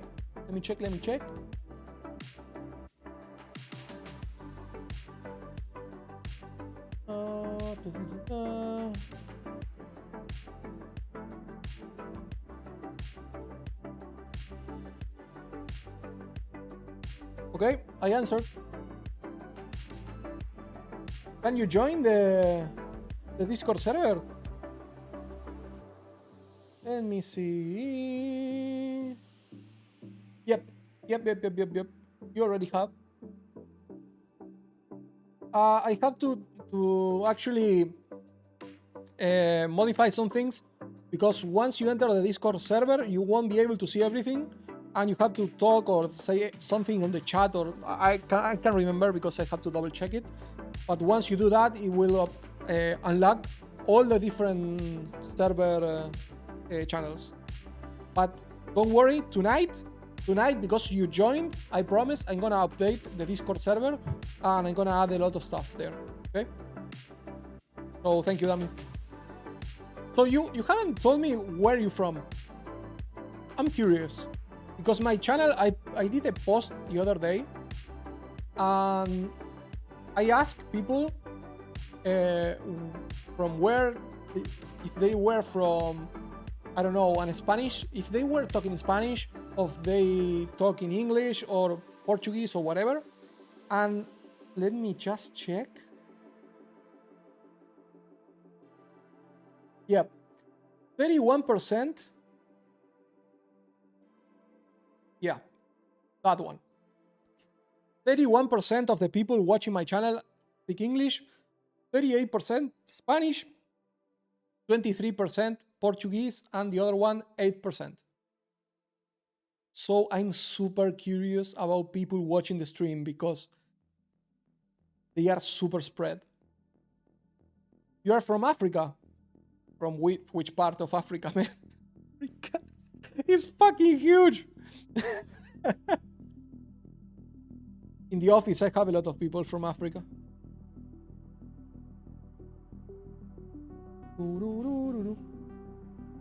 Physical stunt. Yeah, but the thing is that you speak. Well, if you're from Africa, you can speak like 1,000 different languages.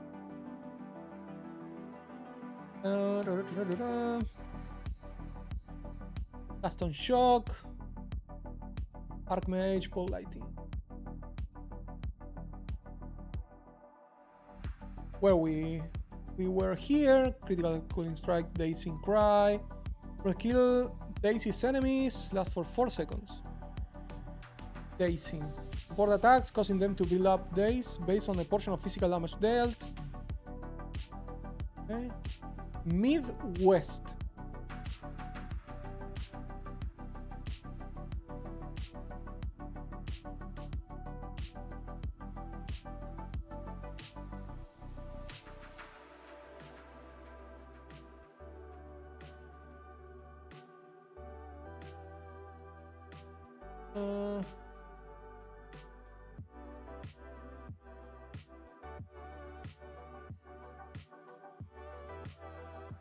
So I will throw a country, and you have to say to me if I hit it correctly or if I missed. Okay? I have a lot of options. I'm gonna just take a wild guess.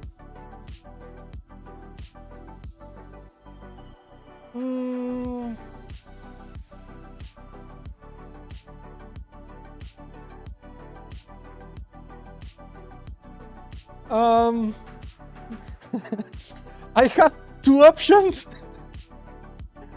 One, I'm scared to pronounce because I am Twitch. So I'm gonna say Mali. Or you can actually be from Burkina Faso. Let's just say... I don't want to say the other one. Mali or Burkina Faso.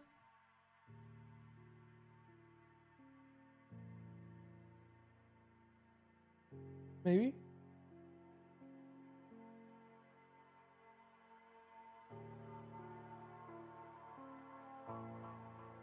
Chun, chun, chun, chun, chun, chun, chun, chun.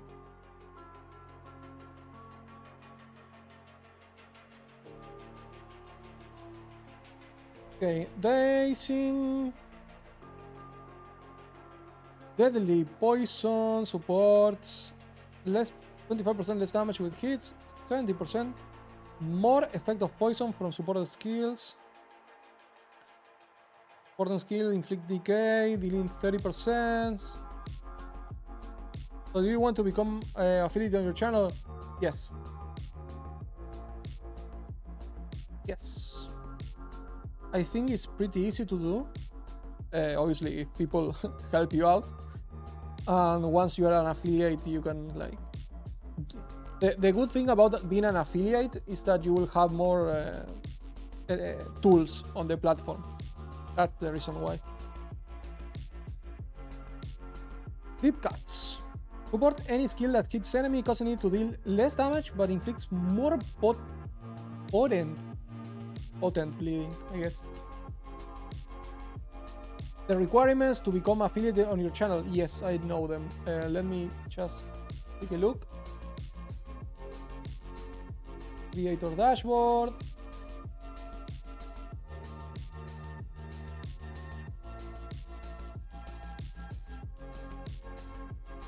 To become an affiliate, I will need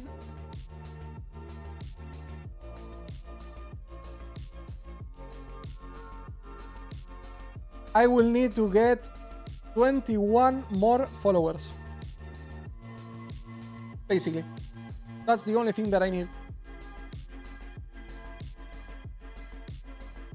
Let me check. No. Never mind. I need... for an affiliate, I will need to keep streaming, basically. Keep streaming and average 3 viewers. It's not that hard. It's not that hard, it's just that I'm small. I'm a small dude for the moment.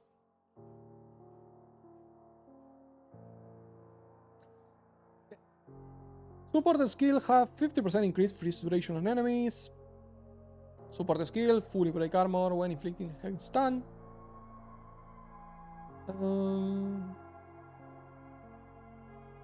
Causing them to apply broken armor to enemies.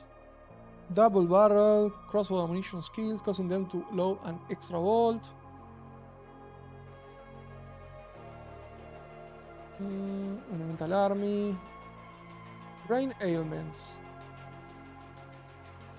Yeah, the main thing to actually have the affiliate, which is the most easiest thing in the world, is basically having 3 average viewers.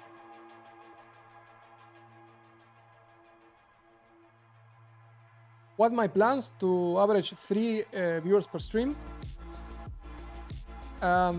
It's super easy. I could just call 3 of my friends and they could just watch me. I could do it instantly if I wanted to. I can tell, okay, August, please help me out. Just take a look at the stream and I will be affiliate in nothing, in like a few days. The problem is that I want people to actually watch me because they want to watch my content. I want to interact with people. I don't want to be inflated or fake viewed. I don't like it. I don't like it. I know that it's good to get the affiliation and to boost a little bit of the CTR or whatever, but inside me it doesn't feel great. It's gonna happen organically, so I have no rush.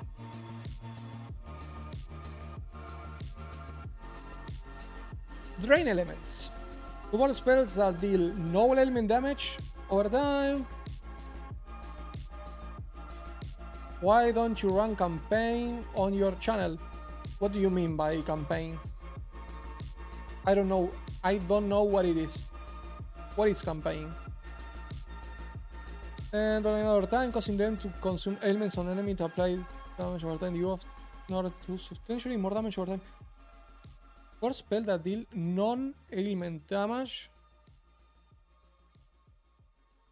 over time, causing them to consume ailments on enemies. Okay, so it supports skills that deal damage over time that cannot apply ailments, but if they have ailments, you can have debuffs because you can drain the elements. What?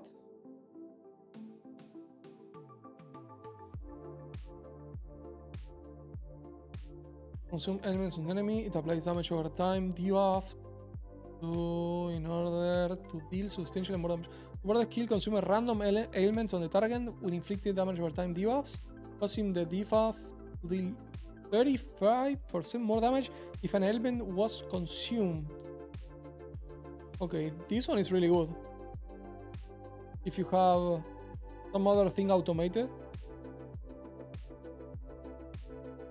Yeah, I've never heard of campaign on my Twitch channel or my YouTube channel. Elemental discharge, I talked about this one earlier. Elemental focus, elemental empower cold. Skills empowered by supported skill have cunning strike. Empower damage. Skills empowered by supporter skills deal 50% more damage. Can empower skills other than themselves, causing skill that empower to this. My god. Encumbrance. Supporter skill have 30% increased effect of slowing debuffs against enemies. Enemy skill by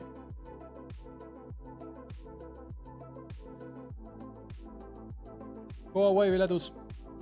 I'm pretty sure we will see you again later. Buen provecho. That's what we say in Spanish, which means enjoy your meal. Oh, okay. Thank you. You're helping me get the affiliate. More flask. This is super weird. Who wants to have more life flask with a support gem? What? Bellatus, you're the MVP, man. Thank you. Enduring mana. Enduring mana, enemies killed by hits from support skill grant 100% more mana flasks. Gain endurance charge when you stun an enemy. Regenerate 2 mana per second for 4 seconds when a supporter skill shocks an enemy. Mana on shocking an enemy. Final support skill with great minions.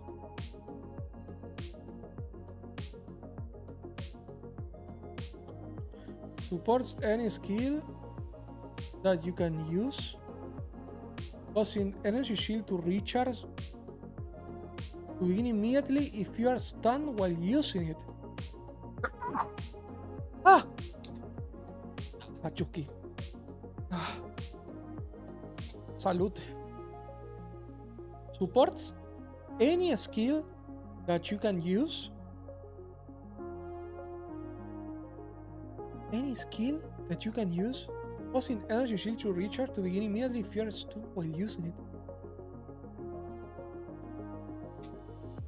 So if you have a skill that stuns yourself, that's super weird. Okay. Enraged Warcry. Supports Warcry can sub up to 10 rage, causing attacks powered by them to deal 30% more damage. Okay. Essence Harvest, recovering 50 mana when a minion from supported skills dies. This is extremely good for SRS if you're playing the Infernalist, 100%. Eternal Flame. Supported skills have a 100% increase ignite duration on enemies. Supported skills have 25% less chance to ignite. I think this is extremely good. Supported skills deal 40% more damage with hits against enemies that are on low life. I'm not sure if low life in Path of Exile 2 is gonna be 20%, 30%, 10%. No fucking idea. Exploit weaknesses. Any skill that hits enemies, causing them to deal more damage against enemies with broken armor, but preventing them from breaking armor themselves. Okay, this is good, because if you want to put this on a skill that creates broken armor and you don't have that line, you're gonna do more damage, more damage, more damage, more damage, and then you're gonna reset the broken armor. That way you prevent them from breaking the armor. That's good to have, but I won't be using this one. 50% more damage is a lot of damage. Far Reach. Supported skills have 80% reduced penalty to accuracy rating at range.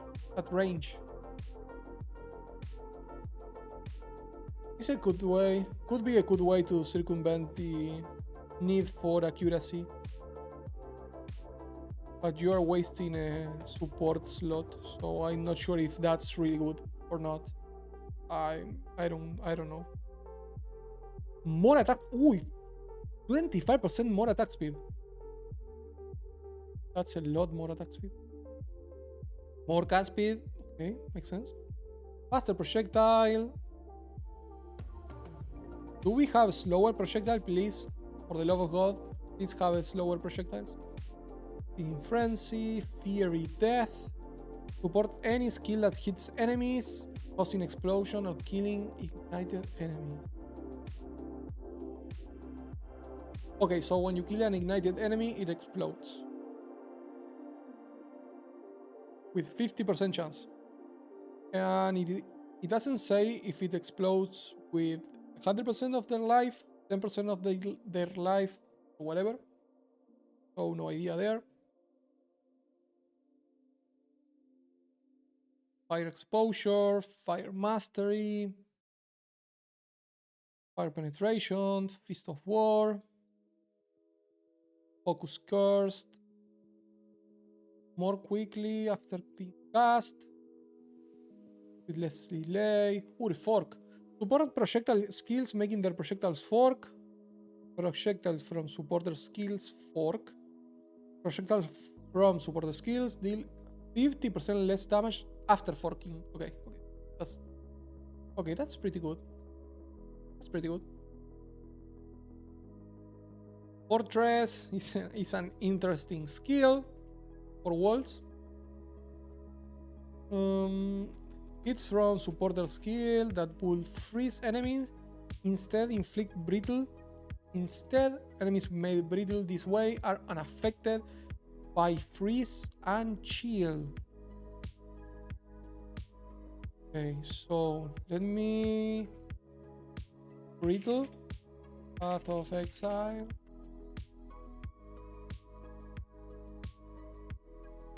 Okay, and an additional critical strike chance.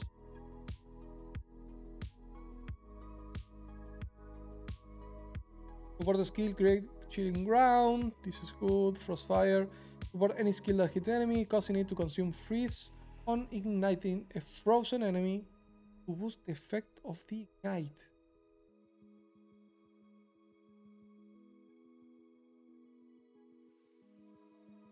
The meaning of camping.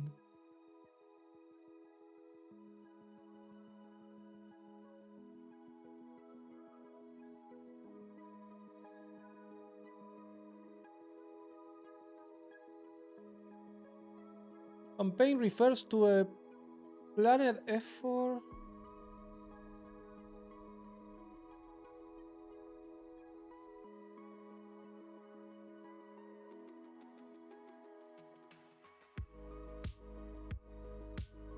Yeah, I know. Yeah, I know that. But I thought it was like something that you had to ask to Twitch, or some button that you had to press, or some kind of thing that the platform gives you. If you're meaning just SEO or SEM from search engine optimization, I know that. There's lots of ways. I'm a graphic designer and an engineer. I run my own marketing business back in Argentina. So I understand a little bit of SEO and obviously social media. But I thought it was like some special thing on Twitch that you were talking about, that I have to ask, like, for example, the partnership or that kind of stuff. That you will ask Twitch, and Twitch will give you extra tools and that kind of stuff. But if you're meaning like a campaign, like doing ads, promoting on social media, or whatever, yeah, I know. I won't do that for the moment. I'm just going to post videos on YouTube and share a lot of comments on Twitter or X. I'm just gonna do streaming. I have a full-time job outside of this, and I have no plans for the moment to quit my job, obviously, because it pays okay. But I can make a living. I have a family to maintain, so it's not a possibility right now. Maybe someday, if enough people watches me and enjoy my content, I can actually do this for a living, but not right now, not even close. So my plans are just gonna be work and then chill with streaming. Having a relaxed stream, talking with people that join me, helping them out with bills or whatever they want, and having just fun times. Knowing a little bit about what they do, where they live, Seems fun. I'm a very social person, so. Fortress, fragility. Supports any skill that hits enemies, causing enemies to become brittle instead of frozen. Drove that. Frost Nexus, supports skill create chilling ground, frostfire, frozen vortex. Support any skill that hits enemies, causing it to create a chilling vortex on shattering an enemy. Vortex deal 30% of our kill damage per second. Vortex chills enemies. Vortex lasts 3 seconds. This could be good if you're doing a huge amount of damage with something that shatters. But I think that all skills shatters enemies that are frozen if you're actually killing them. So it will mean that you will have to freeze an enemy and then kill them with a huge amount of damage.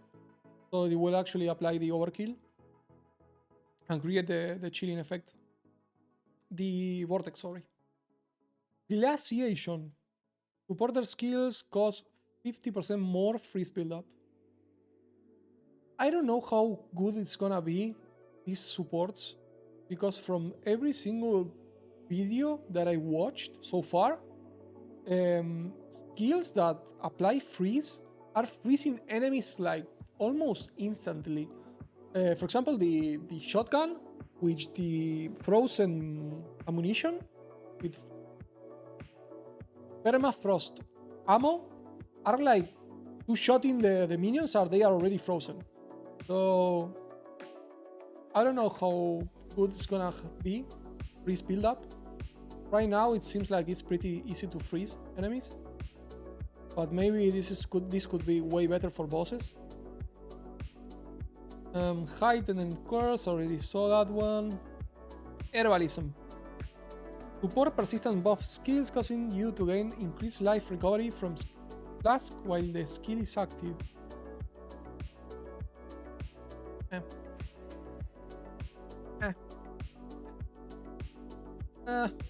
This could be good if you use the passive node on the tree, that you can have flasks to apply to the life flask will instead apply to energy shield.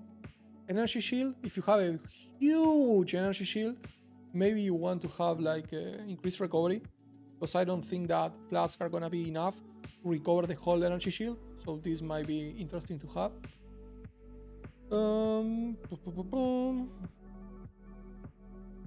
Holy Descent. Support skills that limit to the air, causing them to create concentrated ground when you land. Support skills that deal.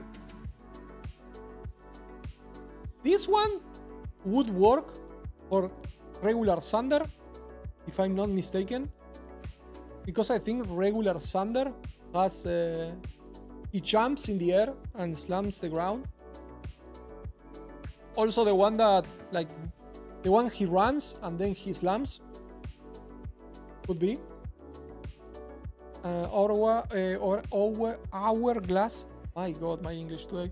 Supports any enemy. Supports any damaging skill that you can use yourself, causing it to deal significantly more damage but gain a long cooldown.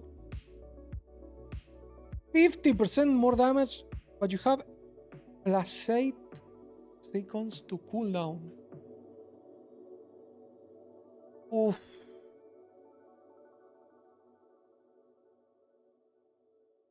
But 50% more damage. But it has to be a skill that you use yourself, so you cannot automate this one. Skills that I use myself. Hammer of the Gods will be insane with this one.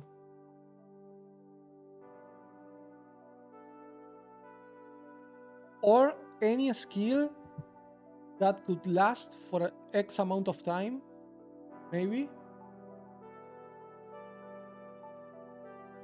For example, the Ember Fuselage, I think it lasts for 3 seconds. No. Support skill that have more freeze build-up against changed enemies. There's a lot of freeze build-up passives. Attacks gain 35% of damage as called for 3 seconds on freezing an enemy with supported skills.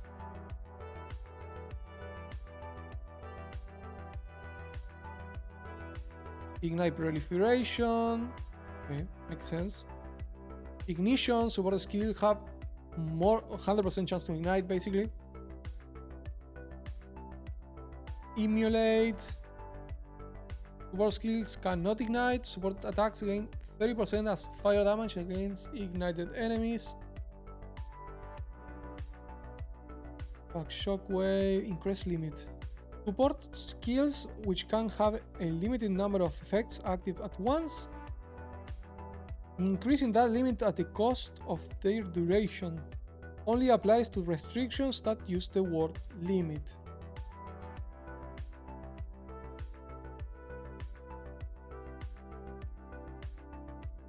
Let me search. Limit. Limit to 1 totem, so you can have 2. One offering. Firestorm. Freezing mark. Pain offering or storms.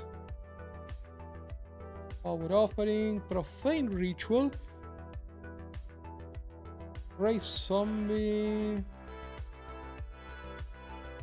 Oh, you can have 2 bells. Wait. Is it possible for one bell to resonate and hit the other bell, that resonate and hit the other bell, and they're like...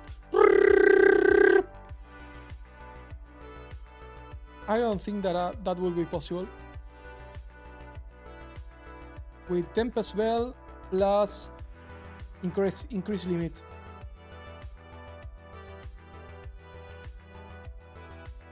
Inevitable critical. Support any skills that you use yourself that hits enemies, causing it to accumulate critical hit chance over time. Support the skills gain 25% in critical chance each second up to 100%. This critical strike chance is lost whenever a skill supported by inevitable critical hits. Okay. Innervate. I don't care about that one. Infernal Legion. This is for minions. I don't care about that one. Inspiration. 40% less cost.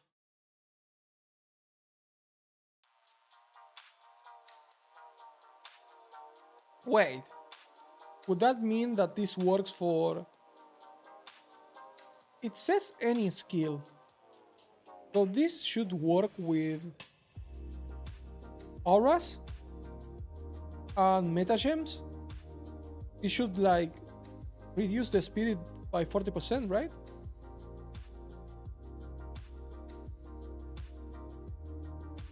Intense agony, damage over time debuff, inflicted on full life enemies by supported skills, did 50% more damage. Support slam skills causing them to create patches of jagged ground. Jagged ground lasts 8 seconds. Support projectile attacks causing strength to increase their projectile damage. Okay, let's just keep looking for one that actually is good for us, because these ones are pretty meh, honestly. Minions. Restoration. Okay, here's the restoration. Support skill, increase shock duration on enemies. 5 over 4 seconds. Supporting skill, calls an enemy. Woo! Breathing is tiring. Light leech. Lighting exposure. We have life tab. Heals cost life instead of mana. Lighting Mastery, Lighting Pen, Lockdown. Support any skill that hits enemies, causing any pin buildup it inflicts to be stronger the closer the enemy is to you. More pin buildup. What is pin buildup? There's a lot of new mechanics. I think pin buildup could be, for example, those that stuck the enemy in place. Maybe Jagged Ground inflicts pin buildup. Not sure. Mana Leech from physical damage. Fuck. This could be way better if it wasn't only for attacks and physical. Mana Flare. Support any spell that hits enemies, causing it to trigger a Mana Flare on critical hit. Okay. Mana Flare consumes your mana. Wait. Your mana? All your mana? Or just a percentage of your mana to deal fire damage?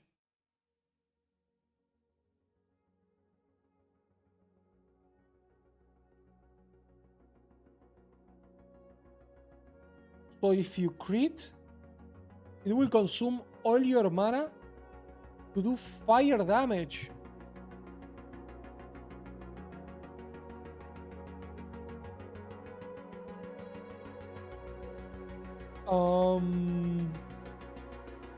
Mana stacker, not Archmage, but fire damage. That's interesting.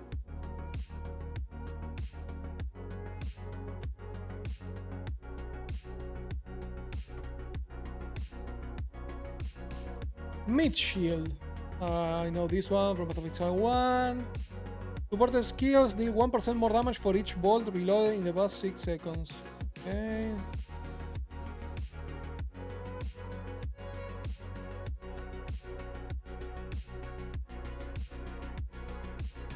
This is all for minions, I don't care.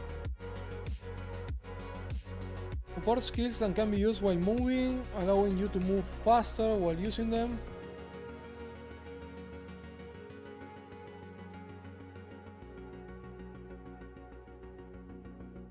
Less movement speed penalty while using supported skills.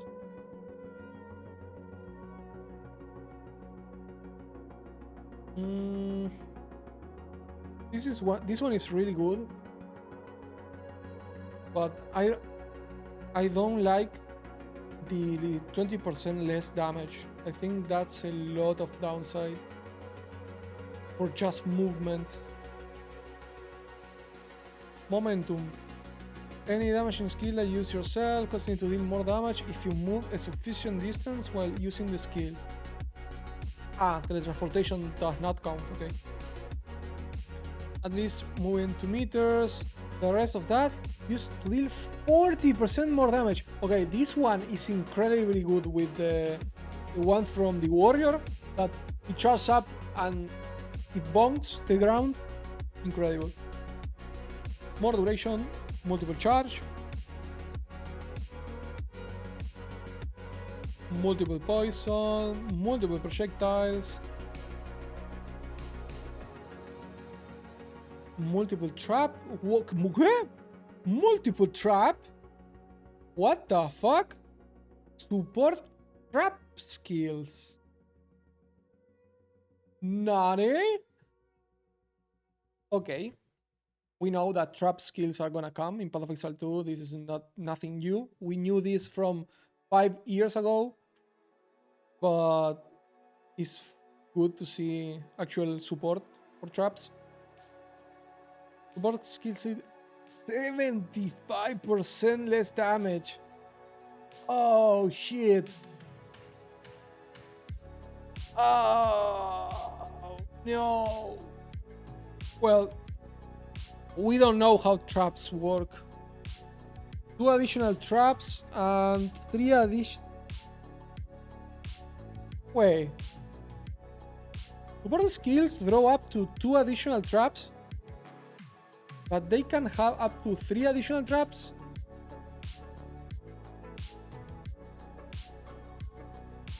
Okay. So you have 2 more traps to throw, but the total amount of traps that can be at a certain time. Okay, so you throw more traps, but the amount of total traps is also increased. Okay. So one is the amount of traps on the floor, the other one is the amount of traps that you throw at the floor. Okay. Monkey brain. Overcharge. Increase the effect of shocks. This is gonna be mandatory, obviously. This is fucking amazing. 75% of shock. Oh, I already have that one. Makes sense. Overpower, more stun build up, physical spells, chance to not remove charges but count as consuming them. Here spin. Oh, here spin. Support any skill that hits enemies, allowing its physical damage to pin enemies but making it unable to stun. Supported skills do not cause boss stun build up. Physical from supporter skills is pinning. Okay, no idea what it means. Precision. 30% increase accuracy while a supporter skill is active. Pulverize. Support melee attacks, making them slower but more powerful. Increase area of effect, more melee damage, but 15% less attack speed. And you gain 3 rage on melee hit on rage. Raged Forged. Okay, so you consume rage and you deal more damage.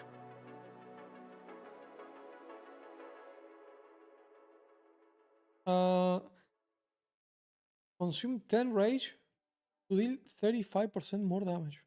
Okay. Reduce cooldown. Range combat. Continue to deal more damage from farther away. This is the old far shot from Path of Exile 1. So you deal more damage the farther away you are from the enemy. Ritualistic Curse.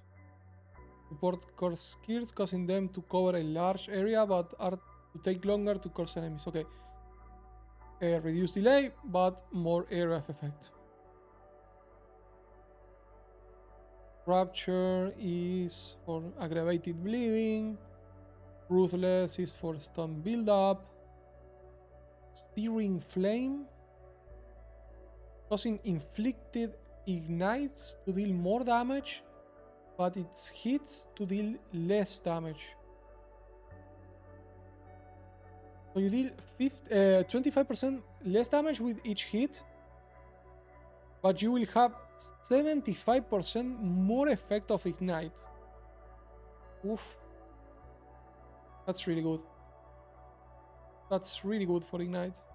Obviously, ignite now it's 25% of the damage of the hit.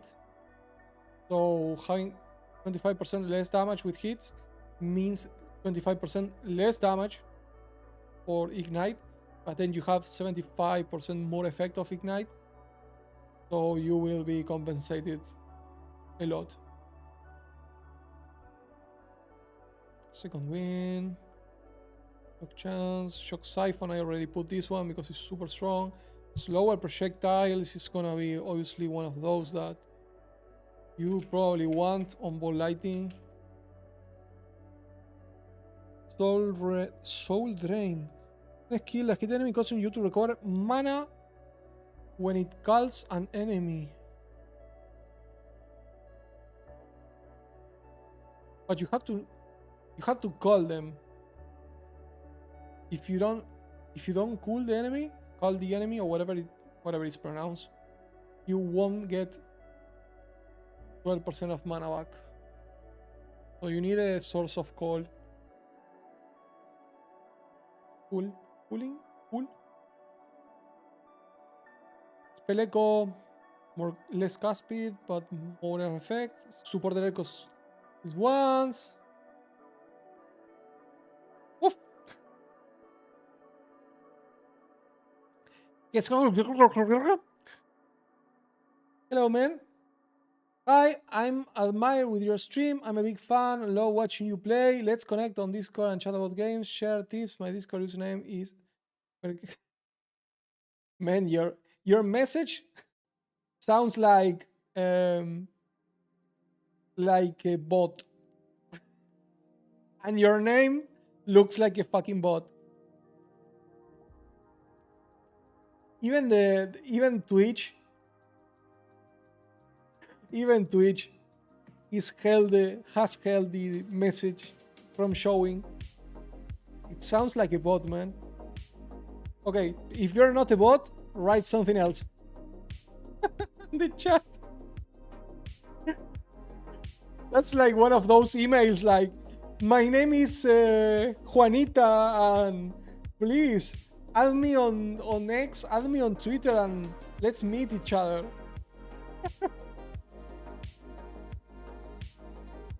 Valeria found you attractive. Call me, and the name is Valeria 007134. Okay, Blinder. Break armor equal to 50% of physical damage dealt by supported skills.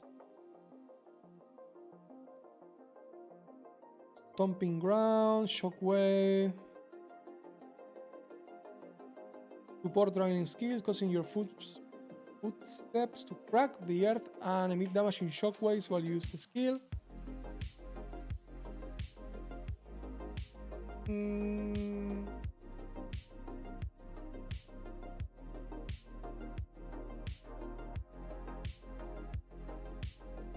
I'm pretty sure you're a scam, so I'm gonna deny you. Sorry. Stormfire. Support any skill that hits enemies, prolonging shocks they inflict on ignited enemies. With afflictions, unbreakable, vitality, unleash. Support skills. Support spells you cast yourself, making their effect reoccur when cast. Cannot support challenging skills or skills with a cooldown. Support spells gain a seal every 100% of cast time. Okay. To a maximum of seals. Supported spells are unsealed when cast, and their effects reoccur for each seal. Support skills deal less damage. Oh my god, 50% less damage. Oh my god, 50% less damage. It's a lot, man. Can it be like 30%? 25%, please, Lord. Only 25. I don't have food, only 25. Okay, 50%.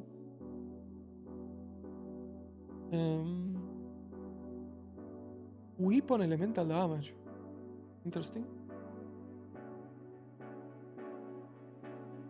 Wildfire.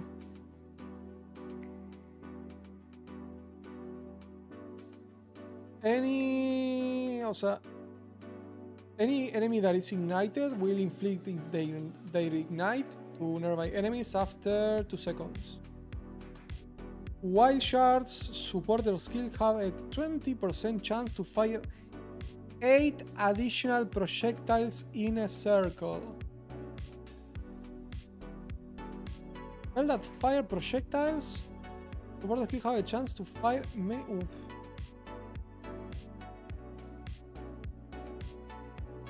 Okay, I like this one. Ball lighting is a projectile. Window of opportunity supports challenging skills that have special effects if released with perfect timing, causing them to deal much more damage if released with a perfect timing, but reducing the perfect timing window. Oh, these kind of skills that has like a perfect timing window seems really fun to play. Seems more active playstyle. I'm not sure which ones have perfect timing.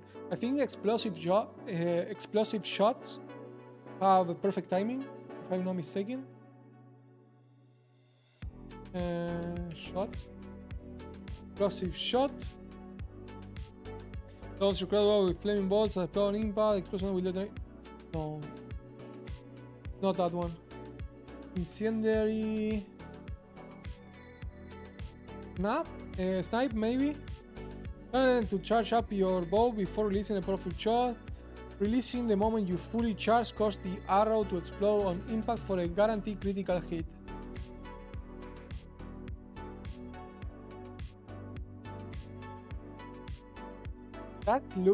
That sounds super fun to play.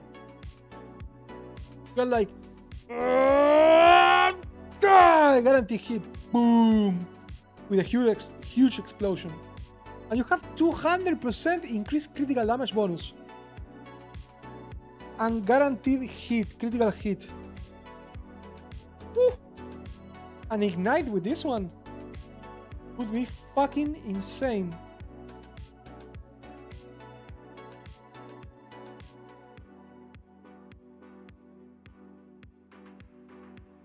Okay, let's finish this one. Wind wave. Trigger winds wave when stunned when you support. Okay.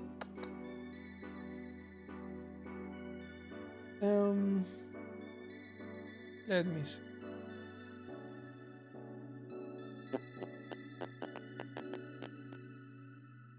God. There's so much interesting stuff. I have no idea what I'm going to play.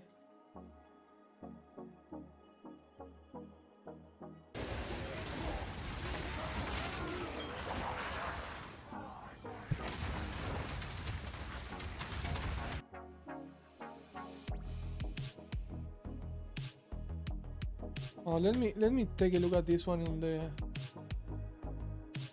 Path of Exile.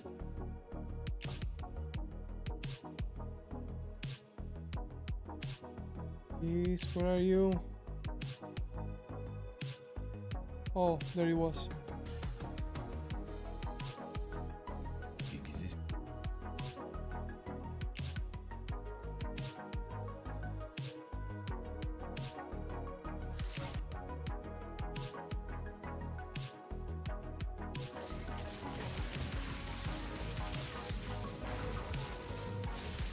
Oh my god.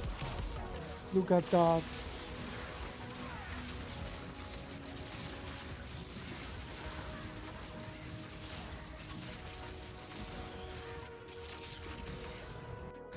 So here he has ball lighting, which only casts 2 ball lightings, but with wild shards it casts 8.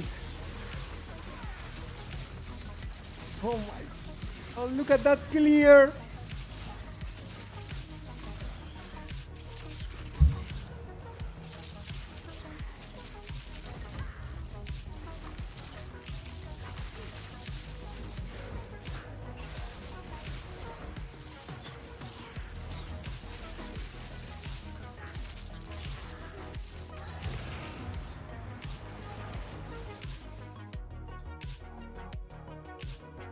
My god.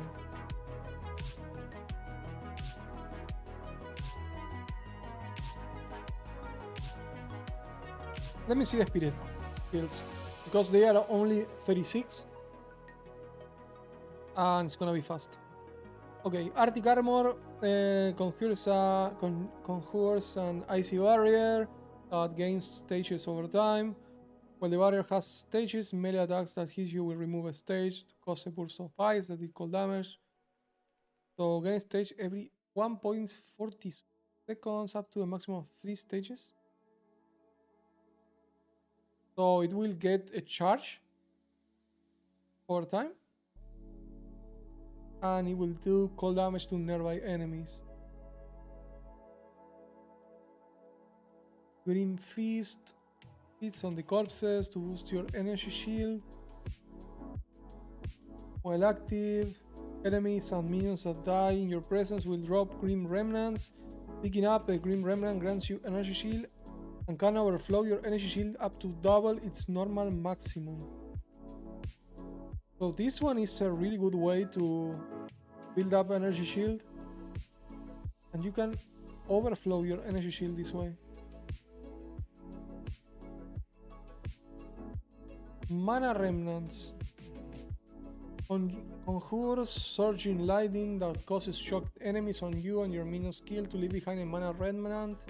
Picking up mana remnants grants you mana and can overcharge your mana up to double its normal maximum.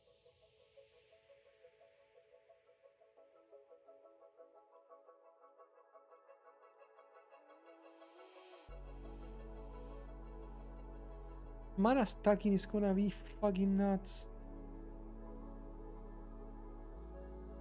Oh my. Herald of Thunder. It's only for attack damage. Magma Barrier. When you raise your shield, it is infused with magma for a short time. Blocking during this time will spray magma to the attacker and grants you an endurance charge.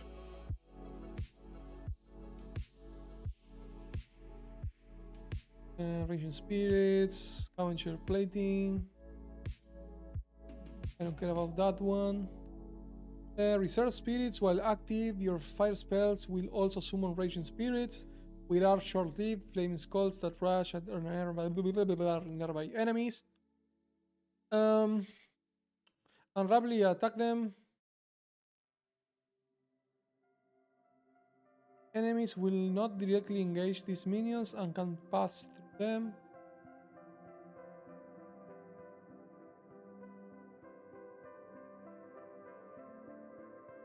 Fire area spells summon a spirit per 1.5 meters of radius. Projectiles from fire maximum 5 spirits summoned per task. Oh, Moki! Honey.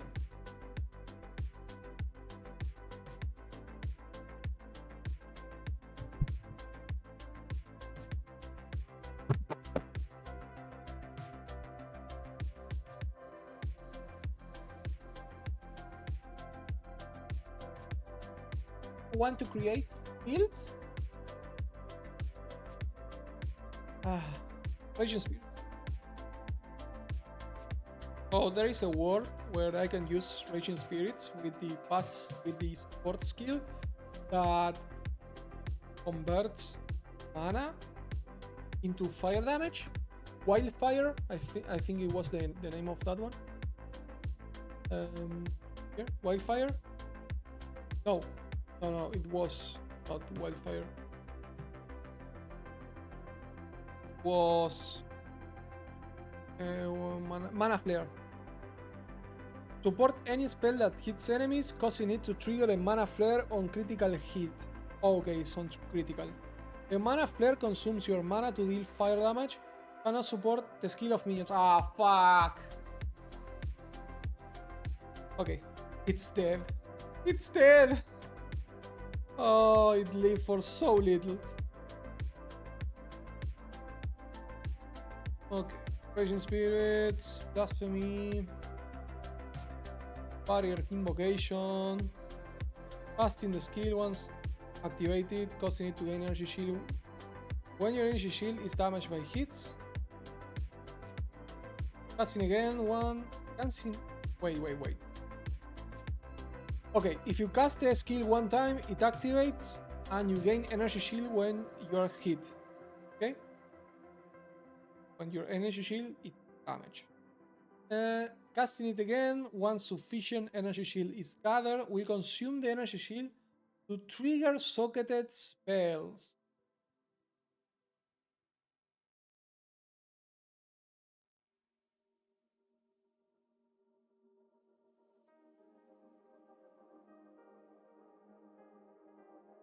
I want to make a build with this one. An elemental discharge.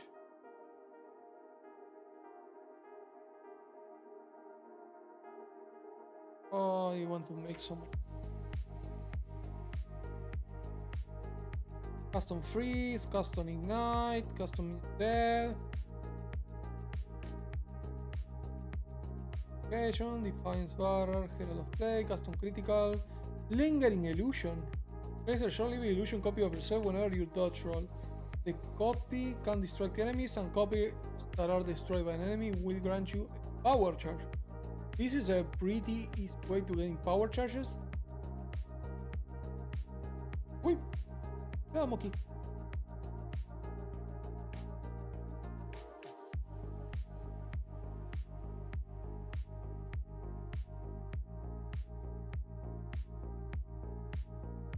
Strike.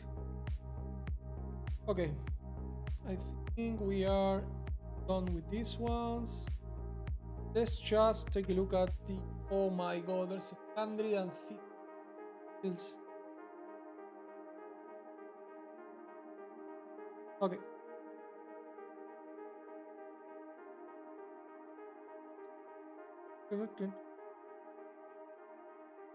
I want to take a look at Ember Fuselage. Ember Fuselage.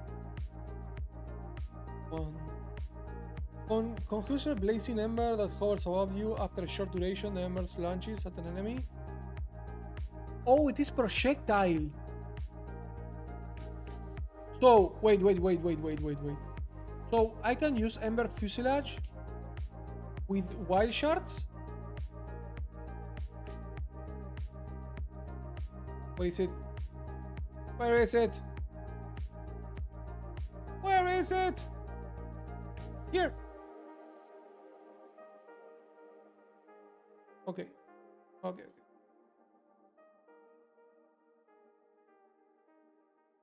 So this one and this one. Let's do this one. Okay, so oh my god, I'm gonna put it in black. So Ember Fuselage and Wild Shards. Support spell skills. It is a spell skill that fire projectiles. These fire projectiles. As support skills have a chance to fire many additional projectiles in a circle. Okay. This one, you create blazing embers that hovers above you. After a short duration, the embers launches at an enemy, dealing fire damage in an area of impact. Recasting this spell resets the duration for all active embers. Multiple embers fire in the same fuselage will attempt to target different enemies. Multiple embers fire in the same fuselage. Okay, so they will try to spread. They won't go all to the same enemy. So they won't benefit. Yeah, they will benefit from, because it says Ember deals 4% more damage for each previous Ember fired, and not for each Ember fired to an enemy.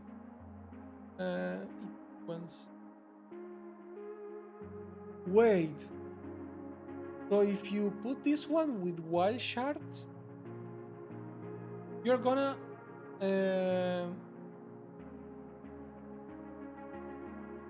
so if you put this one with wild shards, you're gonna have 8 additional projectiles, which means you will have 32% more damage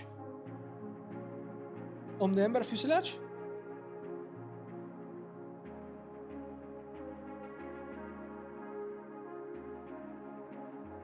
Huh. How does it work?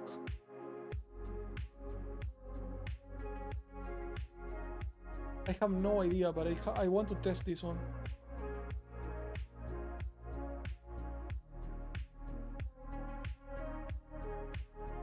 Okay. Let me see, what else? Lighting, barrage. Ready a volley of arrows and put in your next bow attack to repeat. Okay, bows.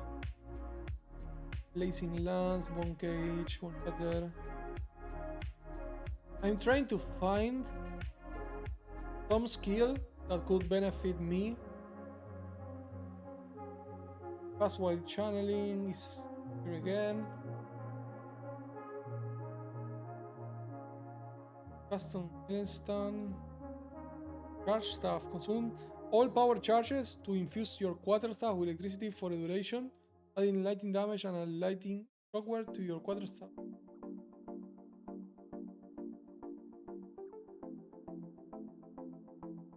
Station, Comet. This one is cold. Hits are free. Archefic.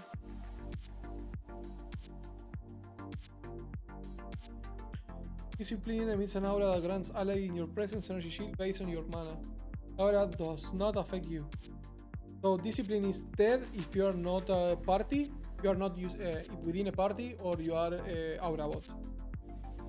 Have to be careful with that one. Arrow, Earth Shatter, Flash. Cool. Eye of Winter. Fires a single eye projectile which does not hit enemies. The eye constantly releases damage in shards. This is also a projectile, so this one is gonna work as well with wild shards. So if you stay in the middle of a boss and you throw Eye of Winter with wild shards and unleash, you can cover the screen on Eyes of Winter. It's gonna be like shotgunning. Plus an extra burst of shard at the end. If the eye passes over an elemental ground effect, it will take on that effect, applying it to nearby enemies and causing shards to do more damage. Oh, so if I have a chilling ground, it will apply chill and have more cold damage. Ooh.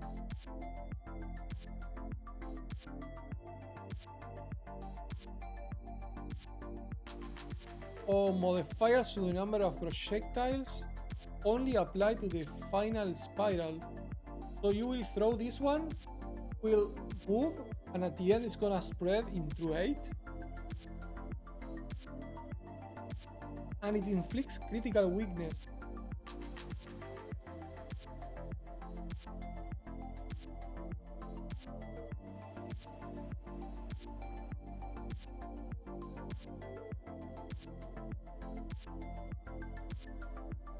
Freezing Mark marks an enemy, making them more susceptible to being frozen. When the market targets dies, a cold nova erupts from their corpse. That nova does not use your weapon damage and instead uses own base attack damage.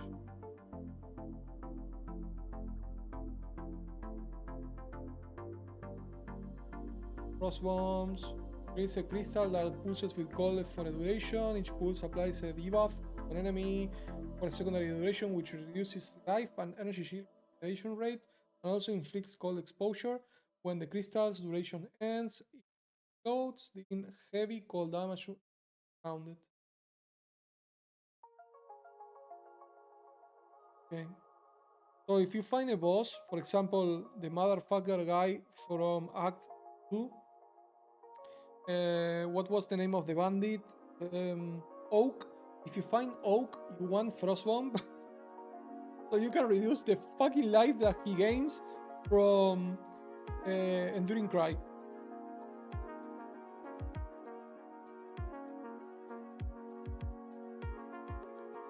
Frostball will also work really well with Wild Shards. And it also creates Chilling Ground.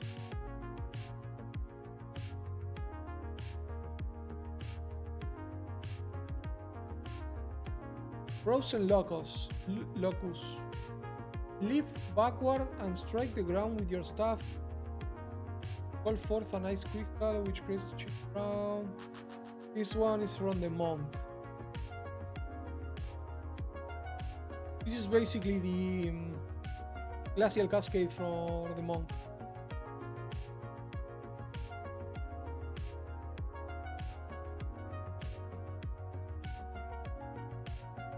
Oh, Glacial Cascade. We do have that one.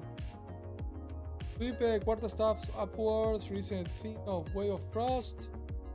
Okay, maybe this is the one that I was talking about. Ice Noah. An Ice Noah of Ice expands from you, knocking back enemies based on how close they are to you. Casting Ice Noah targeting near a Frostbolt, original Frostbolt, and can cause more freeze buildup. 100% more effect of chill. Okay, we have ice shards. Close your crossbow with a clip of icy balls. Okay.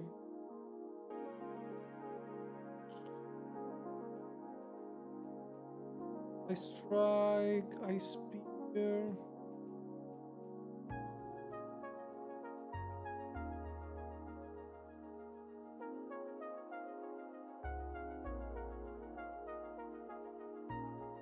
Lightning bolt, lightning conduit. Goes down lightning strike all enemies in a cone. In front of you deals significantly more damage to shocked enemies but removes shock from them. So this one removes all shocked enemies. So this one deals more damage to shock but removes the shock. Lightning conduit.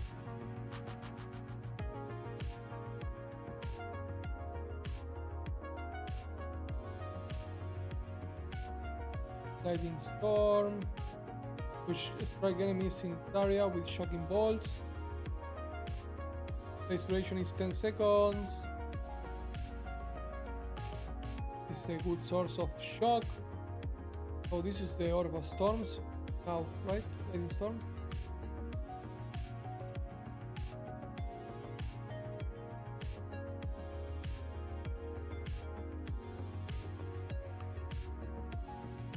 Lightning Warp.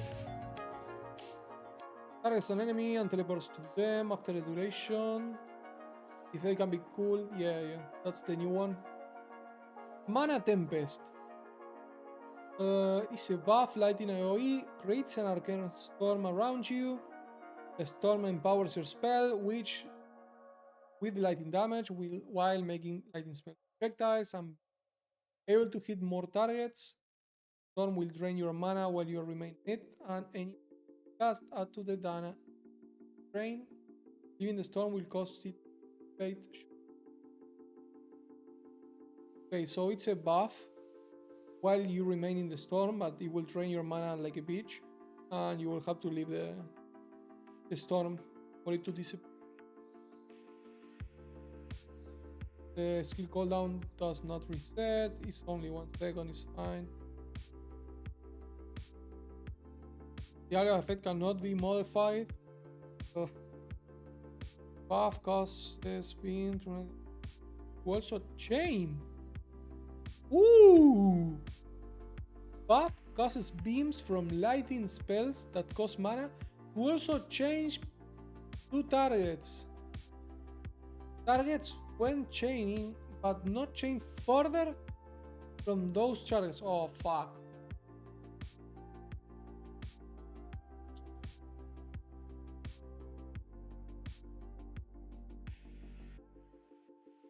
So it changed to 2 targets, but it cannot change to more than 2 targets. What a waste. 30% of mana spent on lightning spells while in the storm is added to this mana cost per second. Buff causes spells to gain 58% of damage as extra lightning.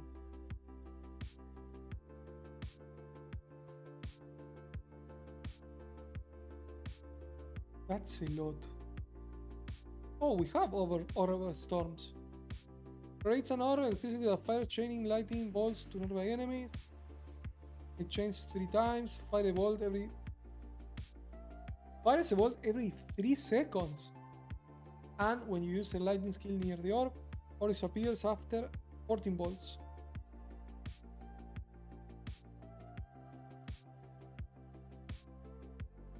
Strike.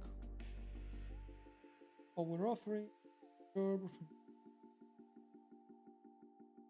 Rampage, raise zombie, rapid shot, rolling. Swipe, rolling slam.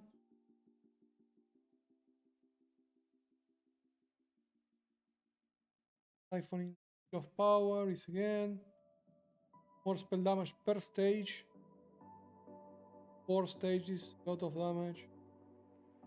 Lot of damage. You have to spend 50% of your maximum mana, but it's a lot of damage.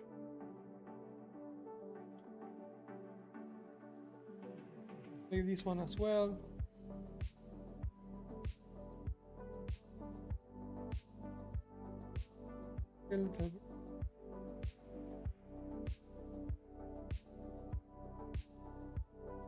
Revive a skeleton stormers that can call down a lightning storm and dead a skeleton storm.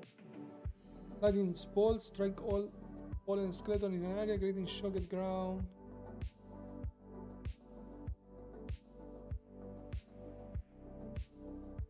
Sorcery ward.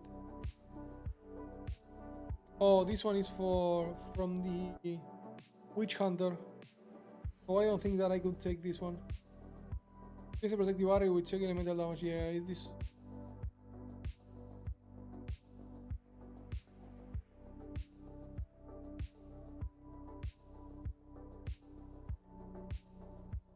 And Spark could also be really good with wild shards. Firing Palm, Spiral Volley, Stampede, Storm, Wave, Stormy, Roa, Storm Arrow. These ones are all from other classes. Temporal Chain, Tempest Flurry for quarter staff. Tornado Shot is different now, like the old Tornado. Growth, Baltic Impact. Leaps forward and slams the ground, sending out stunning shockwave. Voltaic Mark. Marks a target, making them more susceptible to being shocked. With the mark target dies, a lightning nova erupts from the corpse. Nova does not use your weapon damage and instead uses own attack damage. Against mark enemy enemy's mark on enemy has 30% increased effect of shocks. Okay. So this one will be a mark that I will use.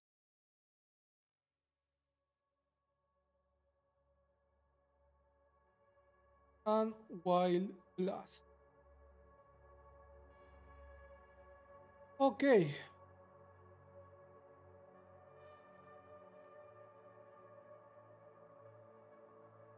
All damage from hits contributes shock chance. Shaper of Storm, so we can shock with everything. I'm hoping that we can ignite with anything. If we can actually get like a Shaper of Flames, Shaper of Flames on the Stormweaver, I'm gonna do an ignite build probably. But until that, I'm gonna just wait. And I've been streaming for 3 hours and a half, and I'm gonna take a break and grab something to eat because it's almost 8 p.m. here. So thank you again to every single one of you guys. Velatus, you are the MVP here, having both on YouTube and Twitch. And also thank you, Dami, for coming to the stream and actually following. And a shout out to Flamish Boy that raided us with 2 people and also is following the stream. So guys, I'm gonna see you later today or maybe tomorrow, and we are gonna be only 3 days. Let me change to this one. we are gonna be only 3 days away from Path of Exile 2. I cannot believe that we are actually here. I've been waiting for this game for 5 years. I've been playing Path of Exile for 8 years, and I'm gonna stream and I'm gonna play the fuck out of this game. Honestly, I only have 13 days, so I'm gonna play for 2 weeks, and then I'm gonna keep playing, no? But I'm gonna have to go back to work, so I'm gonna play like way less. I'm probably gonna play like 2 hours per day once I get back to work. But from Friday until the 20th of December, I'm gonna be playing every single day and every single hour. So thank you for coming again, and I'm gonna leave you now and I go grab something to eat. So take care, see you in the next one. Un abrazo, take care.